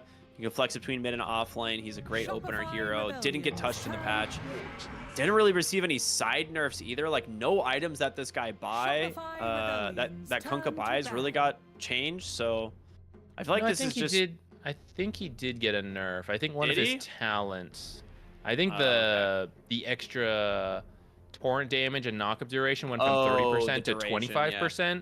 But it's not that bad. So like everything you're saying is still true. I still think he's a really solid hero. And even then, his other 15 talent is not bad. Like if you don't want to go for the extra torrent damage and knockup, you can always just go raw damage. But because it's likely that you're gonna go the water park build, it's always worth it. Especially now with the Bloodstone build kind of gaining a lot of traction and people realizing that having like a 400 AOE torrent is pretty sick. It's pretty good. Centaur picked up. So Centaur's been a really stable offlaner in that last patch. he lost some hoof stomp damage, and then one of his level 10 talent, he lost some HP regen from 5 to 4. So I guess not the end of the world in terms of nerfs for him, but into Kunkka can be a little annoying because X marks will be a sort of counter to Stampede. I guess you can think of it the other way too. If you get X marks, you wait for it to be pulled back, you can Stampede back out. But personally, I prefer the Kunkka side of this. So kind of interesting that they decided to pick him up. Crystal Maiden. Okay. Good hero. Definitely one of the heroes that plays well into the Centaur lane as well. So I think this is like a little bit of a deny pick. Shopify Rebellion's turn. Disruptor. Ooh. All right. This we hero secured actually got a game pretty one. substantial buff. Yeah, time to explore the patch a little bit. So, for those of you who don't know, in this patch, Disruptor, one of the interesting changes is to his Thunder Strike. So previously, it had a when the Thunder Strike goes off, it applies a very small slow to the hero in the form of attack speed and movement speed, and it's 100%. So it's a significant slow, but that duration scaled from 0.1 to 0.4. Now it is just 0.4 at all levels. A 0.4 second slow of 100% attack speed and movement speed is actually a ton. So I am interested to see this hero because now that's just an incredible value point. Yeah, seems like they are as well. And you're right, it's a value point. If you scale it up, you could get more damage. But I just think the fact that 100% slow, that's enough to win the right click trades, right? So you only need the 1 point, and then you go from there. And then Snapfire, so she's a hero that also looked pretty good with her changes. So the damage used to scale if you were in the 50% point blank range. Yeah, the like shotgun range. So that'll still be true, but now you will also take increased attack slow, move slow, and the slow duration. Those are all increased by 50% in that point blank range as well. So a lot more utility and like the extended trade. So after you scatter blast and then you're just like right click trading each other, now you're going to be an advantage there for even longer. And then the fire snap cookie, the projectile speed went up by 100. So I mean, a little easier to use, I suppose, but I think the scatter blast change is like the really big part. Wait, it was the cookie? Oh my god, I'm an idiot. For some reason, I thought it was the Mortimer Kisses. I was like, I don't remember it being that fast. I also thought it was I thought it was also the ult, and then I was reading it now, and I was like, oh, it was the cookie. I see. I was like, look, reading. Dude, we covered in the last cast. Reading for Americans, it's tough, man. It's tough. We're gonna see the Pugna come out. I mean, we've seen a couple teams really like the Pugna, and it's been okay. Into these two supports, though, I am suspicious because these two supports seem very good at dealing with a Pugna, particularly. So I'm a little bit curious how. Kunkka. Yeah, even the Kunkka as well. So I'm a little bit curious how they're gonna play this. I mean, maybe it's a core Pugna and it's gonna surprise us. They're gonna do some interesting push strategy with it, but a lot of times we've seen it paired with the Centaur lane to try and push the tower down early. I think Snapfire in general was actually in a pretty good spot last patch, and because we talk about how important lanes are, I think both Disruptor and Snapfire's lanes are substantially stronger, specifically like you talked about with the trading aspect of like Disruptor's gonna get like 3 more auto attacks on you if you're trying to trade with him with Thunderstrike on. Like you're actually going to lose every right click trade with this hero. And Snapfire is kind of the same. It's an extra auto attack that you don't get to have that she does when she gets you with the Scatter Blast. Yeah, so that should be pretty interesting. I will say at least like Pugna can keep his distance because he's so long range, so I guess he's got that going. But I agree, it's gonna be maybe a little bit of a tougher Pugna game. In general, though, stronger support in the lane than Shadow Demon, so I like that adjustment. TA, not really the hero I think of when, like, you have a Pugna and Crystal Maiden, that's like Mana City. TA, she uses some, but not that much. It could be TA carry, so there's still that possibility, but I'd really love to see a mid lane, or I guess a carry if we can think of one, who will really use mana. I guess there's like Medusa, you can make her really hard to kill. Otherwise, I don't know, you steal the Storm Spirit away. There it is, baby. Man, we're bringing out all the new stuff here. I mean, this is a great hero in a centaur. Let's be real. It has massive physical damage and great spell damage. So he's not also like really under threat of the 10 centaur. seconds remaining. Typically, when you're playing against a centaur lane, the thing you have to worry about the most is a hero that can slow 5 you or seconds stun you so remaining. centaur can get in range.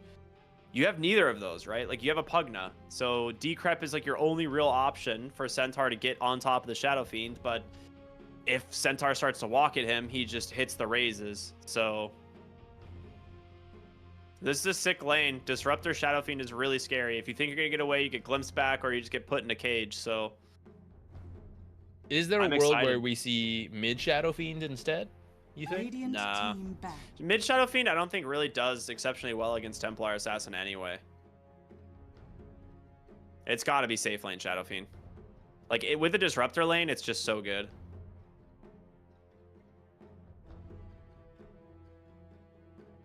For Shopify, I would like to 10 see seconds remaining. a little bit more of a playmaker too, so I'm perfectly 5 fine with Shadow seconds Fiend being remaining. carry. You want someone to like provide the vision and to set up things for the Disruptor Glimpse and then Mortimer's Kisses. Kunkka using X. It's actually not that bad this game because they don't have like the mobility spells that can dodge X, but it is still nice to have a different hero who can jump in and start stuff. Not sure who they'll opt for with the the patch changes. Pretty curious here though, but I think it could be a mid lane because I do think like off lane Kunkka will be fine.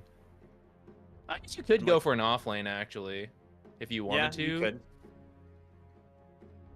If you think this is TA carry, which I want it to be TA carry because I really want them to pick a mid laner that uses mana. Yeah, I kind of agree with you on that. And it looks like Shopify are banning out, some potential mids here that they think could fit the draft well. One thing I will say is I like didn't realize 10 how seconds bad remaining. Shadow Fiend's win rate was. Holy heck, man. 5 It is seconds in the remaining. low 40s, like very low 40s. This Shopify hero Rebellion's has turn one of the to worst win ban. rates I've seen in a while. I guess we'll see if Shadow Rays was enough. It seems like a Shopify minor nerf, Rebellion and I turns kind of think it team won't be back. enough. But I will say, like, the fact that you can use Shadow Rays more means you can either get more kills in the early game or farm more stacks. And Yeah. Shadow Fiend is a bit of a tempo-based hero, so perhaps a small change could have a snowball effect for him. I guess we'll see. They're going to take the 10 Death seconds Prophet. remaining. That's going to be a lot of early momentum. Not quite the playmaker I was 5 seconds imagining, remaining. but I suppose you can actually just force them to come at you because you can just Death Prophet a tower, and you're like, you've got your Snapfire behind, your Kunkka. People try to TP in, you glimpse them back, right? You may now So select it's your up to hero. Apex Genesis to actually react to it. And of course, the Pingo for Red 2. I don't know if this is actually going to go super well for him in the mid lane. I think Death Prophet should have a pretty good time there. Yeah. So that is a little concerning, to say the least. But Shadow Fiend, like you said, a tempo hero. I think one other thing to focus on is the fact that Death Prophet can absolutely take advantage of the minus armor that Shadow Fiend brings to the table. And that is not something to mess at, especially when you get the minus armor affecting towers, right? Like your EXO is just going to crush through towers even faster. Yeah, it could be pretty scary. We'll at least get to see 3, not really like new heroes, but buffed heroes. We really haven't seen much Disruptor or Shadow Fiend. There was a bit of Snapfire, like you said. She was like in a decent spot. So I'm excited to see those. I do think the draft looks a little better from Shopify. I think they're missing a little bit of playmaking, arguably. People who could just like jump in instantly. But I think they're also leaning on the fact that, hey guys, I think we're going to win all our lanes again, and we're just going to be ahead, and they're going to have to deal with that. So you don't really need the playmaking at that part. You can kind of just A-click down the lanes, and they have to come to you. That's play made. Yeah, when you're 15K ahead at 15 minutes, you don't really need the playmakers. You kind of just force the enemy team's hand. But we'll see if Apex Genesis can pull this one back, or if we're just gonna get a quick 2-0 here as we're getting ready to head into game number 2 on this upper bracket final. And I'm just excited because I love Shadow Fiend, specifically safe lane Shadow Fiend. So I can't wait to see how this one gets played. He's got a gauntlet of strength. Maybe going for a bracer. Shadow Fiend is a pretty squishy hero. That one is a little bit confusing to me because I feel like you want to go for like a Falcon Blade on this hero, but yeah, he's always squishy and his item buildup is not particularly tanky either. So I think he's just investing into an early gauntlet, into a probably Falcon Blade, and those two items maybe will give him enough HP, especially if you go for like the Dragon Lance and stuff. 30 So seconds to battle. yeah, I don't know. I think it could be interesting. Maybe trying to adapt to the fact that there's a lot of burst damage from a Centaur and Pugna as well. Maybe wants to be a little tankier for that laning stage. Looks like those early smokes aren't going to lead to... I say they weren't going to lead to anything. They spot low skill with this Observer. This is a little bit of an awkward trio for a first blood, but let's see if they can grab something. The Observer from Apex Genesis also sees it, though, so it looks like low skill is going to take the long route around. Should be okay. Well, he's thinking about it. He's still trying to decide. He will walk into okay, Kitrak. actually, yeah, he's going to have to maybe TP to that lane, actually. Yeah, they're just going to aggressively block the lane, and Crystal Maiden TA going to TP on out. Does he get the glimpse? Oh my, that would be huge, dude. That would be very funny. Disruptor will go top. I mean, it's one of those things where glimpse would be funny, but you want the Thunderstrike to trade. Like, we talked about this ability being much better at trading in the lane. Though, I mean, Glimpse level 1 was normalized for a bit. It then got nerfed, so it's not as good, but it's not the worst spell to have anymore. But I think he definitely wants to explore the Thunderstrike. They didn't even have time for pubs, guys, right? Like, the patch came out, they're here. So this is the first time they're trying this. And it looks pretty good so far, I gotta say. This is exactly what I'm talking about. BNC's had like 2 auto attacks get canceled in the middle of this. And he's going to be able to make it back to the base. You know, Pugna is a very quick hero. So that's great for him. But yeah, it's not looking bad. That being said, Disruptor's mana costs are extraordinarily high. So Kitrak has to, you know, be aware of that. Maybe wishing he had a Crystal Maiden on his team right now. Yeah. Mid lane seems to be going fairly even. Maybe even a little bit favored for red too. But I think like Death Prophet is one of those heroes, like when you get more points in Spirit Siphon, the lane becomes pretty unplayable, and you kind of just hold for red 2 to use Swash, and now red 2 kind of has to be worried. He's like, I can't really Swash in. I can only ever use it to get away from the Death Prophet. Yeah. Yeah, definitely one that gets worse as time goes on. But like you said, he has 2 tools to get away from Swashbuckle, so I doubt we'll see him get killed outside of misplays, but he probably just won't have a very good time as things go. Support's just duking it out over here. I think everyone's gonna live, though. Dude, if the other core was level 2, this fight wouldn't even be close. Looking for a glimpse play potentially on Pugna, but doesn't look like he's gonna get in range, so. Has been killed. Denies the boots from the TA.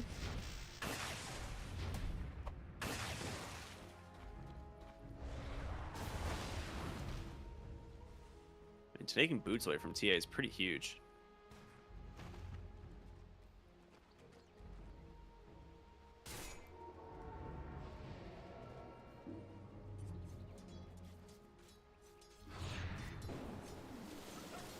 All right, well, so far, kind of a quiet start to this game. A little bit different from what we saw last time, as it was a lot of blood in the early game, mostly because of the Pudge and, you know, Crystal Maiden lane, but... Yeah, much more peaceful, but I think it'll ramp up pretty quickly as, like, we see Death Prophet ult, and especially if Shopify Rebellion pick up a lot of steam. They got the heroes to just keep running it at you, right? The Glimpse, the X, they actually have both tools for this. It's very hard to get away from them.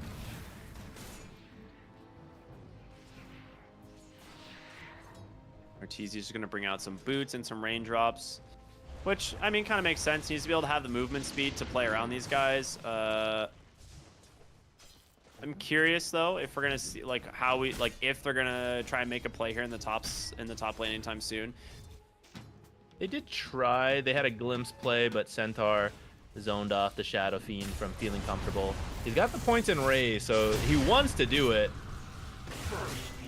Yeah, it doesn't even have to commit the Raze there, but it needs to be a little bit careful. That Nether Ward is doing a lot of damage. It's a third Raze. He needs just one more, and Fade is super dead. Radiant's But courier has been killed. yeah, that ward actually doing a ton of work, and 2 points in the retaliate ends up bringing Kittrack really low. That's pretty funny, that ward. Just like countering their plan. They want to try it so badly. He's like, yeah, let's use Shadow Fiend. Let me raise people. Can't raise people. Nether Ward just doing like 100 damage to you every single time you use a spell. Feels bad. I guess it does a little less damage than it would have before. Did they nerf it? Oh, you mean The Shadow mana Raze cost. mana. Yeah. 5 less damage than before. Oh. Adds up to 15, I guess, when you have all 3 raises. And Shadow Fiend's also one of those heroes that, like, when you commit your first couple of raises, you're committing, like, several more. Not just 3, but, like, sometimes 4 or 5 or even 6 raises, right? To keep the stacks going. So, it does make sense. We're going to get the glimpse here onto Fade. Centaur here. I think Kittrack maybe had his eyes set on a kill, but Arteezy not so much. Oh, that is a very unfortunate nice. sell. Fine for BNC. They need this kind of stuff, man. Yeah. I mean, props to them. They held on that last game. They did not GG out, so maybe their mental's pretty strong, but it's nice to get those kind of moral victories. Here we are at 6 minutes. There's only a 1K difference, so just a lot better so far than last game.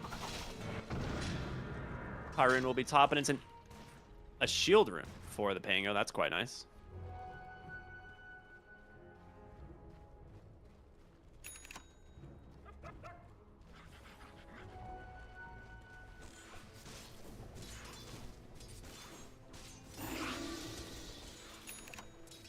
There haven't been as many kills, and by haven't been as many, I mean there's only been 1. But last hits are going the way of Shopify Rebellion. They are slowly picking up a lead, but they have to be a lot more careful than last game. Last game they were kind of, you know, running into the enemy's half of the map, doing whatever. This time they're maybe gonna find low skill at low health. Yeah, he doesn't even have to commit the boat. He just like walks up and is just finds the TA there. Still has the boat. Yopaj making the rotation down here with the catapult. So this should just be an easy tower for them to take. Meanwhile, top. Okay, no, they're not making a play there. It's just for the Wisdom Runes he TP'd back for. Yeah, so this will be a really easy tower for them in the bottom side, and we'll take some chip damage mid. They'll want to come back for this because BNC obviously making the rotation on the Pugnut. Needs to be careful though, as there is going to be a glimpse available. Now we'll pull him right into the range here of the Death Prophet, and there's no chance you're getting out of that one. So a little bit of a punish there coming out from Shopify. Is going to immediately TP top after finishing that tower. Look for a kill because he still has boat. Manages to grab Fade. He's finally ready to raise. Here it is. Oh.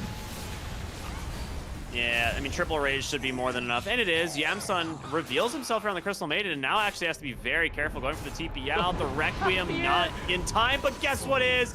It's the Disruptor Glimpse. Oh, man. Wow, Kittrack, I did not see him coming in. I didn't at all either. That's so sad for Crystal Maiden. Man. She thought she was good. She's like, oh, Shadow Fiend ult baited. It was worth it. That's a little solo kill here for Red 2. Amplify damage rune plus a shield rune. Couldn't really ask for more than that.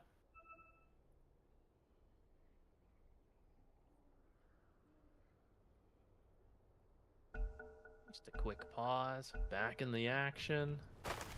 All right, so things going better, but still starting to fall behind. Pango's Blink, or sorry, Diffusel's still a bit off. TA's likely to just farm. So, I mean, it's still kind of the same. They still have to make plays around the same 4 heroes as last game, letting the carry farm, but it's a bit awkward, like what they have. It's not great. Like, Stampede is pretty countered by X and Glimpse if you try to just run in to make plays. Yeah, it really is. I'm looking at RTZ's build, and he's actually just opting to go straight for what looks like a Mask of Madness, so not going for the Falcon Blade, which this was the old carry Shadow Fiend build for a while. Like, a lot of times people were just going straight Mask of Madness into the Dragon Lance and then like BKB, and you just do a ton of damage. Like, Mask of Madness is incredibly valuable on this hero with the amount of damage he gets natively. They're going to bring a bunch of heroes to the top side. There's going to be a good Stampede. The Rolling Thunder there as well. They've got the heroes. Yopaj coming in as well. Pops the edge, but he's tanky on the Shadow Fiend, absorbing a lot of damage to start this one off. They do manage to finish the job as Yopaj trying to chase down Fade, but does he get him? He's getting incredibly low. Will be able to do the job as Red 2 and BNC survive for now. So a 1-for-1 trade. Carry for mid laner as now Saberlight is on the run. Red 2 comes in, but no way to cancel the TP. Radiant's top tower is under attack. Still a very nice kill for Red 2. That's going to get him fairly close to his defusal. He'll be able to pick it up probably in the next minute, and that'll help them out a lot. Oh yeah, that's a rough one for the Crystal Maiden mid. Was about to go show herself to contest a rune, ends up dying. However, it does allow Red 2 to pick up another bottled power rune. I think he has gotten every single one of them this game, so great for the Pango. Unfortunate, obviously, for Yopaj, who, you know, maybe fortunate in other ways, is he's found a giant stack in the enemy jungle to clear.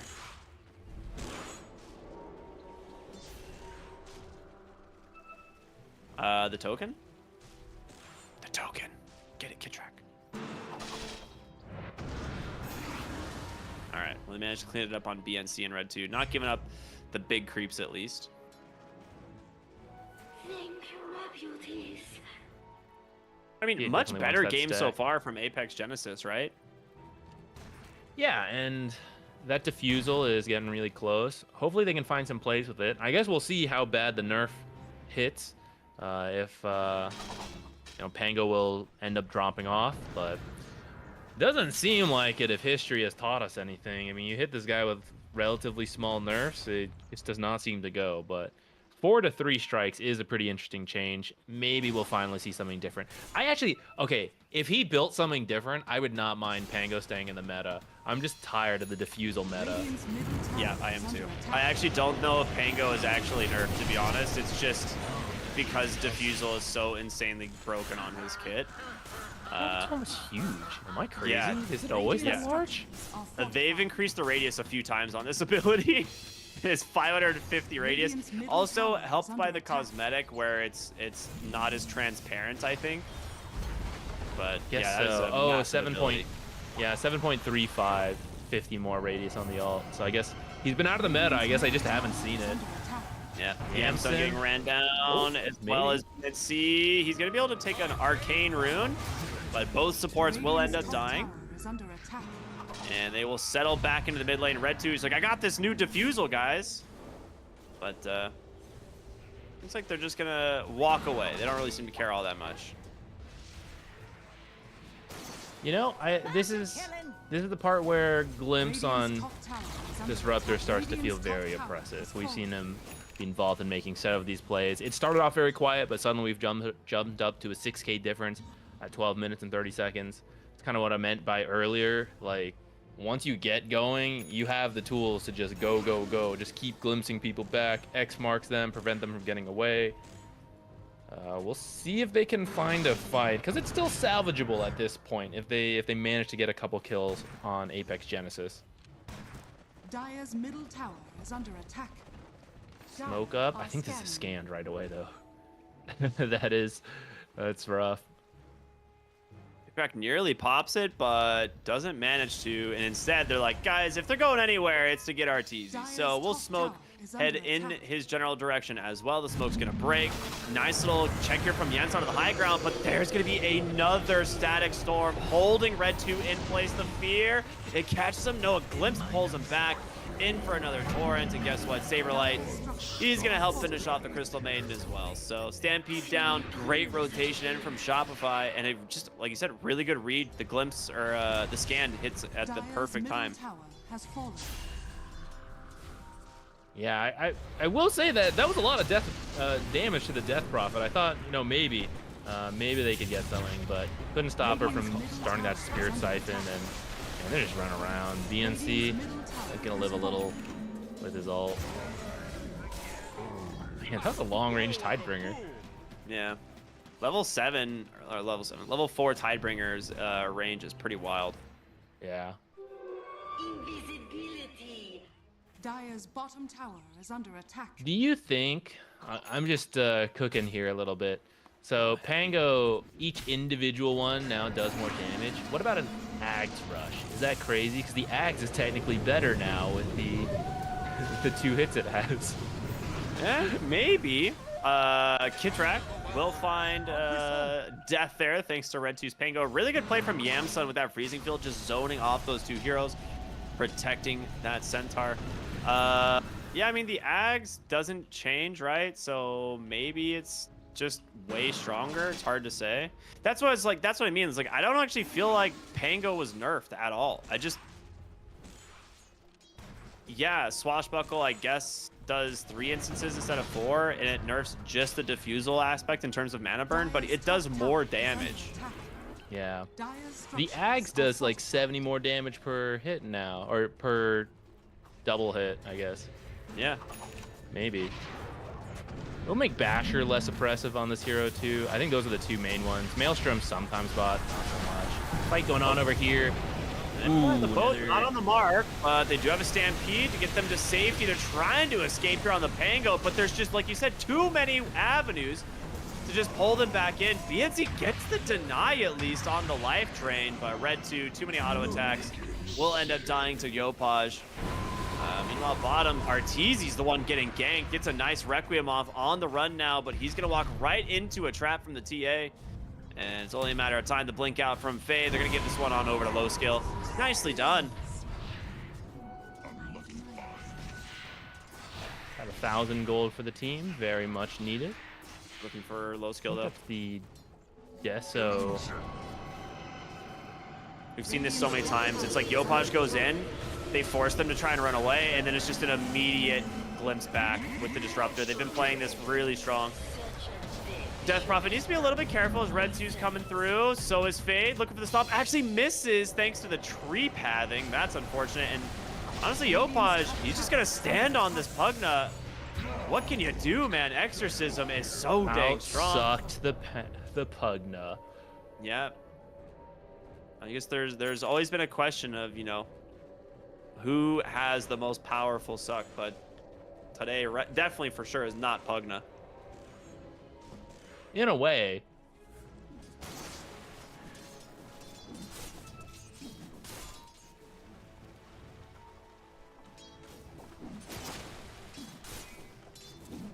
Looks like Kunkka still went for the Ags. Curious to see if he'll still take that 15 talent. I think so. I think if you're gonna get the Ags, it's still worth it to get that talent. Yeah. Mid lane, Fade, X into the boat, perfectly timed. Follow up from Delacor, Stampede, not gonna save ya. Nicely done from Shopify as they grab themselves another kill.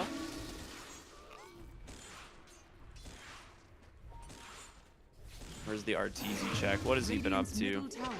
Almost to a BKB. I mean, that's definitely gonna help. Yeah, I imagine with that BKB, they'll just start running at buildings. Maybe they'll get Roshan. Gosh, Delacor has an Atos. What in the world? Dire's top tower is All under right. attack. Well, more Dire's ways top of tower rooting is down the fallen. enemy team. Kitrak will watch. skill! Oh, so close for a glimpse. Wow, I that feel was- like he actually should have seen that. Yeah, I think he might have. Dire's Maybe he turret just has wasn't been ready. killed. Didn't expect it to be right there.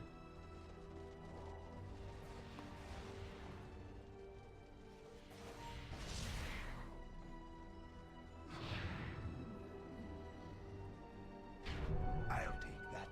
Easy might run into Pix Genesis. He at least read the gank this time fairly well. Like, saw the kind of shenanigans that was going on top and was like, okay, there's some heroes missing. I think they're coming bottom. They have some good wards placed as well, so a little bit safer for him to farm down here. They do smoke up, and they're going to head towards the triangle. Radiant Kitrak and Yopaj. Yeah, I mean, Kitrak and But they're not Yopaj gonna have been go. walking around hand in hand, dude. They're a hard team to kill. That's true.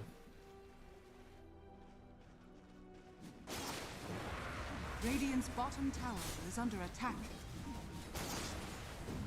And she's got a haste rune too on the Death Prophet. She's literally just gonna run at Yamson. Radiant structures are fortified. Taking the dog for a walk. Not looking good here for the Crystal Maiden. Sad end for the dog.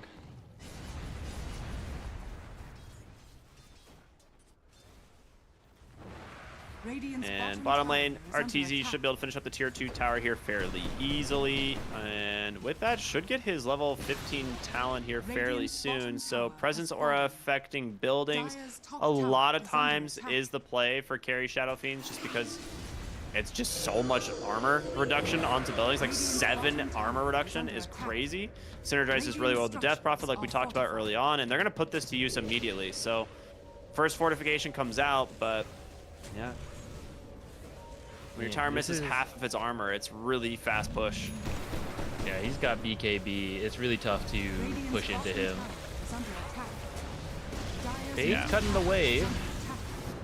That is a glimpse. BNC gets pulled right back to clean up the Nether Ward.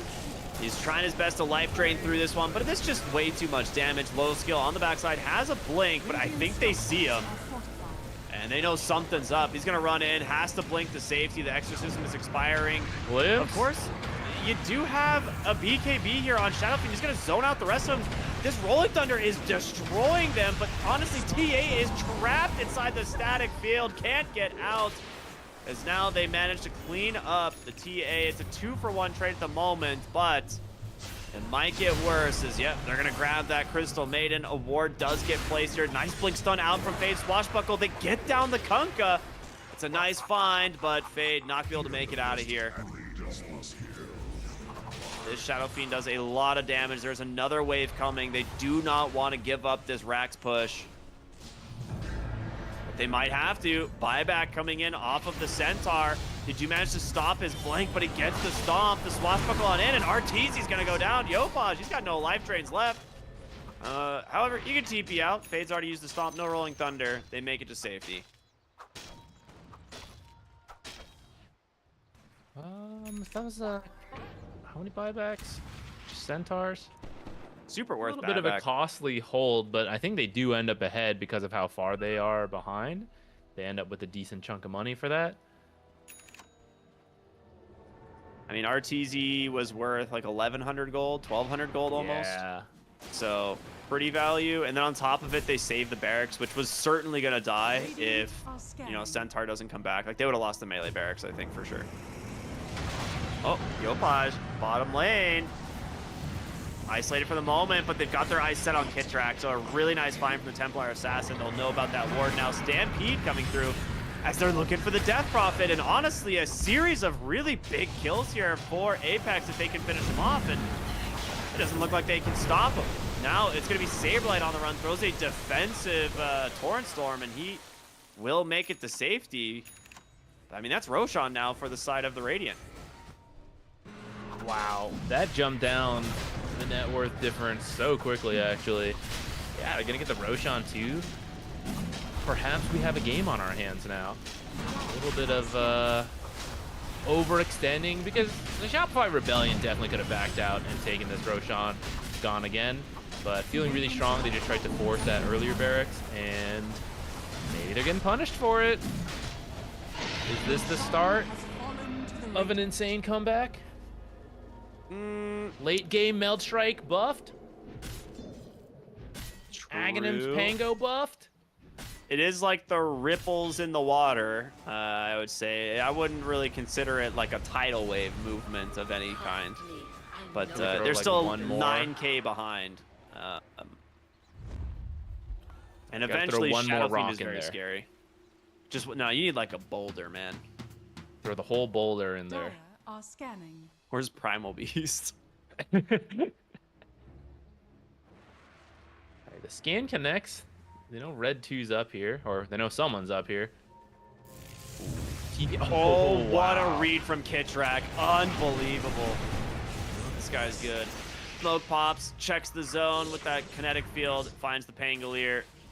That's a fantastic kill. He has no Dire's buyback. bottom tower So that is should under be attack. the tier 2 tower top, as they're trying desperately to finish off this Tormentor, but I don't think they're gonna get it, and Yopaj reads it perfectly. He's just gonna walk right in, take down Yamsun. Radiant's top tower is And under attack. Arteezy, don't mind if I do. Regeneration. Guard Takes for the Tormentor away Kunkka. for Kunkka. That's huge. Tidal Wave's a nice one. Radiant's top tower is falling. Okay, maybe I overestimated the Pebble. Radiant's top tower is under attack. There is definitely a... There was some breathing room there for a bit, but I think it was a really nice catch on Red 2 in that top lane. Yeah. Kitrak has And played it a has very... snowballed Wow. very quickly.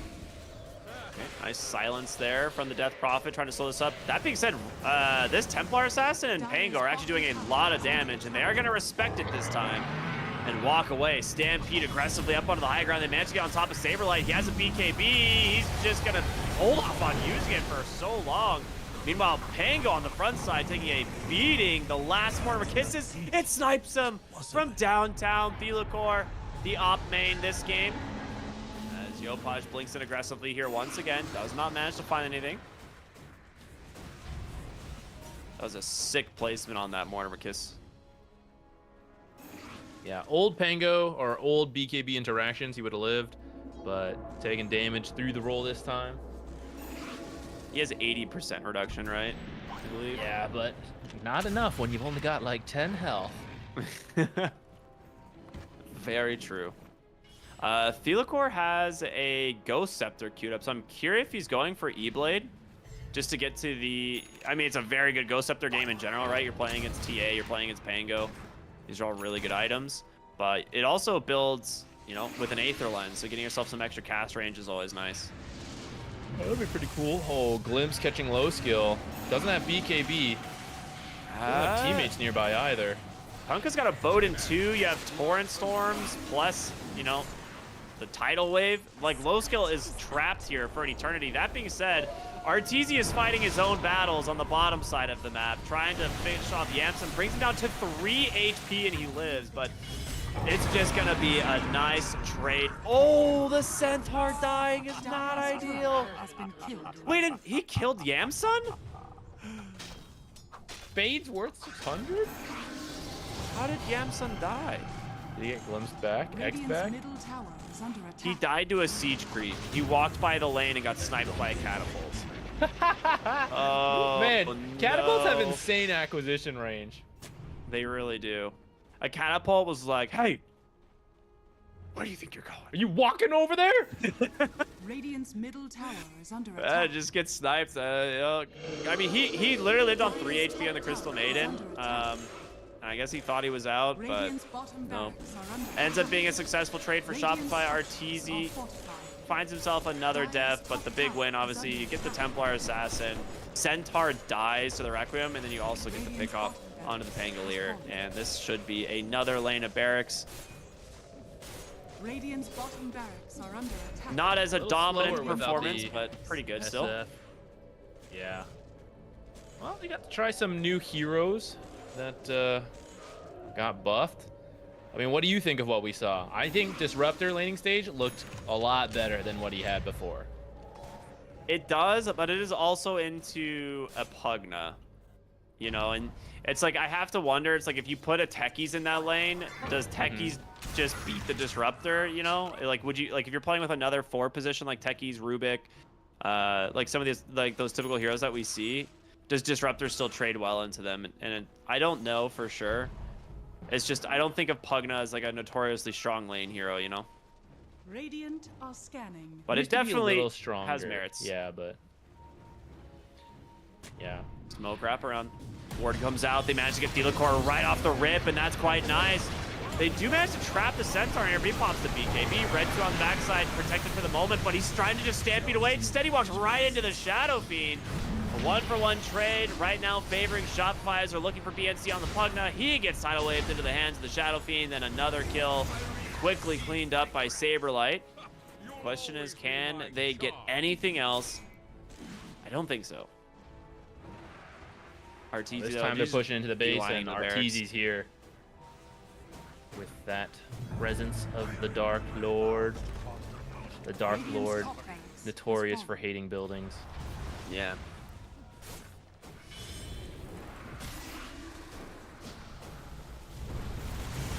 Well, need to be a little bit careful here. He is baiting. He's got his BKB to play with. As Fade comes in aggressively. Glimmer Cape almost saves him, but not quite enough. As Low Skill now jumps in aggressively, but there's the BKB in the turnaround, though. He realizes Low Skill, you can't fight into 5 heroes alone. Oh, no. Yeah, he's kind of got to try that kind of stuff because I mean we're getting to the end, right? If you don't start finding some big kills, that's it. So it was gonna be a tough kill there, but you know, maybe Arteezy's hand was off the keyboard, scratching his face, you know, a bit, and you hit him with 2 hits, kill him. Unfortunately, not the case. Yopaj managed to stay on top of the Pugna here with that gem, but Pugna a little bit annoying to deal with. Got a Glimmer Cape, has Decrep and stuff like that, so a lot of the exo damage doesn't hit. Red 2 on the backside managed to come in, does get on top of the Disruptor, but needs to be careful. As that physical Tango damage from the Wax Shadow damage? Fiend is going to do a ton, and here comes the Requiem trying to zone out the heroes. No, he ends up canceling it. Red 2 does get out. No, he dies to Kid Track on the Thunder Strike. And now Requiem's coming through, the fear, the kinetic field, the static storm, all the trap Fade in place. So another core goes down. You're gonna have TA joining the fight here in a moment. As a freezing field will slow up Saberlight, a Decrep trying to buy him some space, but Arteezy just goes and hits him with the double raise. He's got himself a Satanic to boot, so if he wants to turn, he can. But forward hero's dead. It is once again going to be a solo mission here for Low Skill. Radiant's middle barracks has fallen. He's trying to go for a Sideblade proc. Waiting for off, BKB. The Dire now have victory. He has a BKB. Looking to use it. Will be forced to. As Cookie comes forward. Saberlight's like, bro, I do not want to go in that fountain. Is under attack.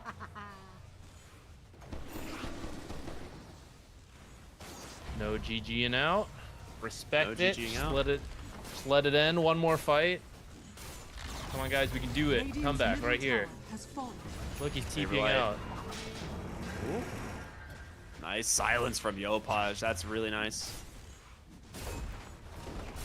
Gives them the time they need to finish off the tier 4s. Shadow Fiend. EK.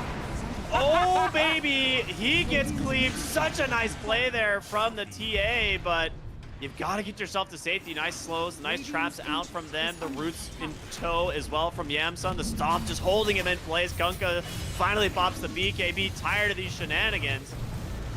We're going to see a buyback come through from the Pango as well as the Snapfire. Saberlight down to almost no HP. Red 2 finishes the job. Yopaj forced the BKB himself. Turns his attention over to the TA. Should be able to get the kill. She's going to buy back. 4 heroes now back into the game.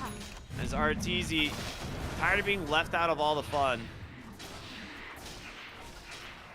Alright, that was kind of memeing earlier, but actually the Aghanims on Pango is doing a lot of damage in fights. Yeah, it is. That's kind of nuts. How do they do this every time, dude? Every time they try to nerf Pango, how does he end up buffed in a different way? His kit is actually just inherently broken, I think, is what it is. Like you have to change the functionality of some of the spells.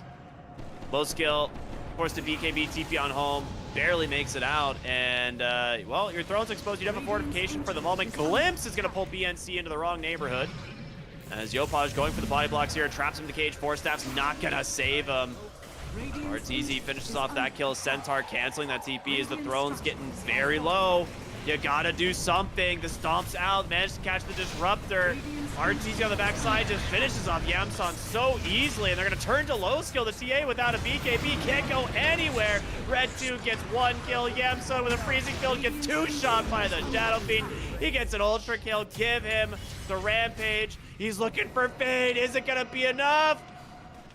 Thelacore takes it away. Arteezy very upset, clearly. But a quick 2-0 from Shopify here, nonetheless. Well played from them. Yeah, this one went a lot better, I will say, for Apex Genesis. This one definitely felt like more of a game. Laning stage started out fairly even. It did kind of get out of control with that X marks. Decent hold, maybe had a shot there, but good smoke from Shopify. Just brings it back under control. And then, yeah, that Shadow Fiend next to buildings, man, they get destroyed so quickly. Yeah. I mean, it's one of those things where it's like we see these heroes get kind of pulled out in this series, and it's early in the patch. You're like, okay, like maybe some of them are good, maybe some of them are bad. We'll have to find out at DreamLeague, realistically. I think that's the big question. Like when the DreamLeague group stage starts, will we see them going for the Shadow Fiend, or is this kind of just we're having some fun in the North American qualifiers? Because I think fun. Shopify are allowed to have a little bit of fun in the North American qualifiers, you know? Yeah, they did. I'm gonna go ahead and guess. I'll speak for them. I think they had some fun there. We'll ask them when we interview them later on, I'm sure. But yeah, very solid performance here from Shopify. I'm not surprised that we see them moving into the grand finals. Apex Genesis will still have a chance of qualifying, but they would have to take down Shopify in a rematch, which not looking good for them based on this opening series. Yeah, but maybe you play some pubs now. You got some time, right? Go explore the patch. Maybe they can find something broken that no one else is expecting. It's always possibility around patches. Yeah. This one's not a huge patch though, so I'm not sure if there's like some secret hidden hero that other people aren't going to find at the same time. Yeah. Well, I really like the series. It was fun just to see Shopify, of course, as well as just to see some new heroes. I think Disruptor, Kidtrack made look good, but honestly, Kidtrack is such a skilled player that I feel like any hero he's playing right now is gonna look good. He made some sick plays on the Crystal Maiden in game 1, and then of course game 2 here on Disruptor was not a surprise either. So I don't know. We'll see what happens in the grand finals. I think that's going to be a huge and really fun series. Hopefully, it will be a little bit closer in this one. But Zach, we've done it. That is the end of today, is it not? Yeah, for us, but many other streams going on, all filled with patch Dota. So make sure you guys go check out all those other qualifiers. Yeah, I believe Team Monkeys versus Nouns is happening on the other stream at the moment. I don't know if it's over, but if it's not, you can definitely go check that out. That one's on the Dota 2 Clarity channel here with ESL. So yeah, go ahead and support some more North American qualifiers. But as for today, for myself and Zach here, we are done. We hope you all enjoyed the cast. It's been an absolute blast. And as always, big thank you to ESL for putting this whole thing together. My name is Cryptic. I've been here with Quixotics. We'll see you tomorrow, everyone. Have a wonderful day.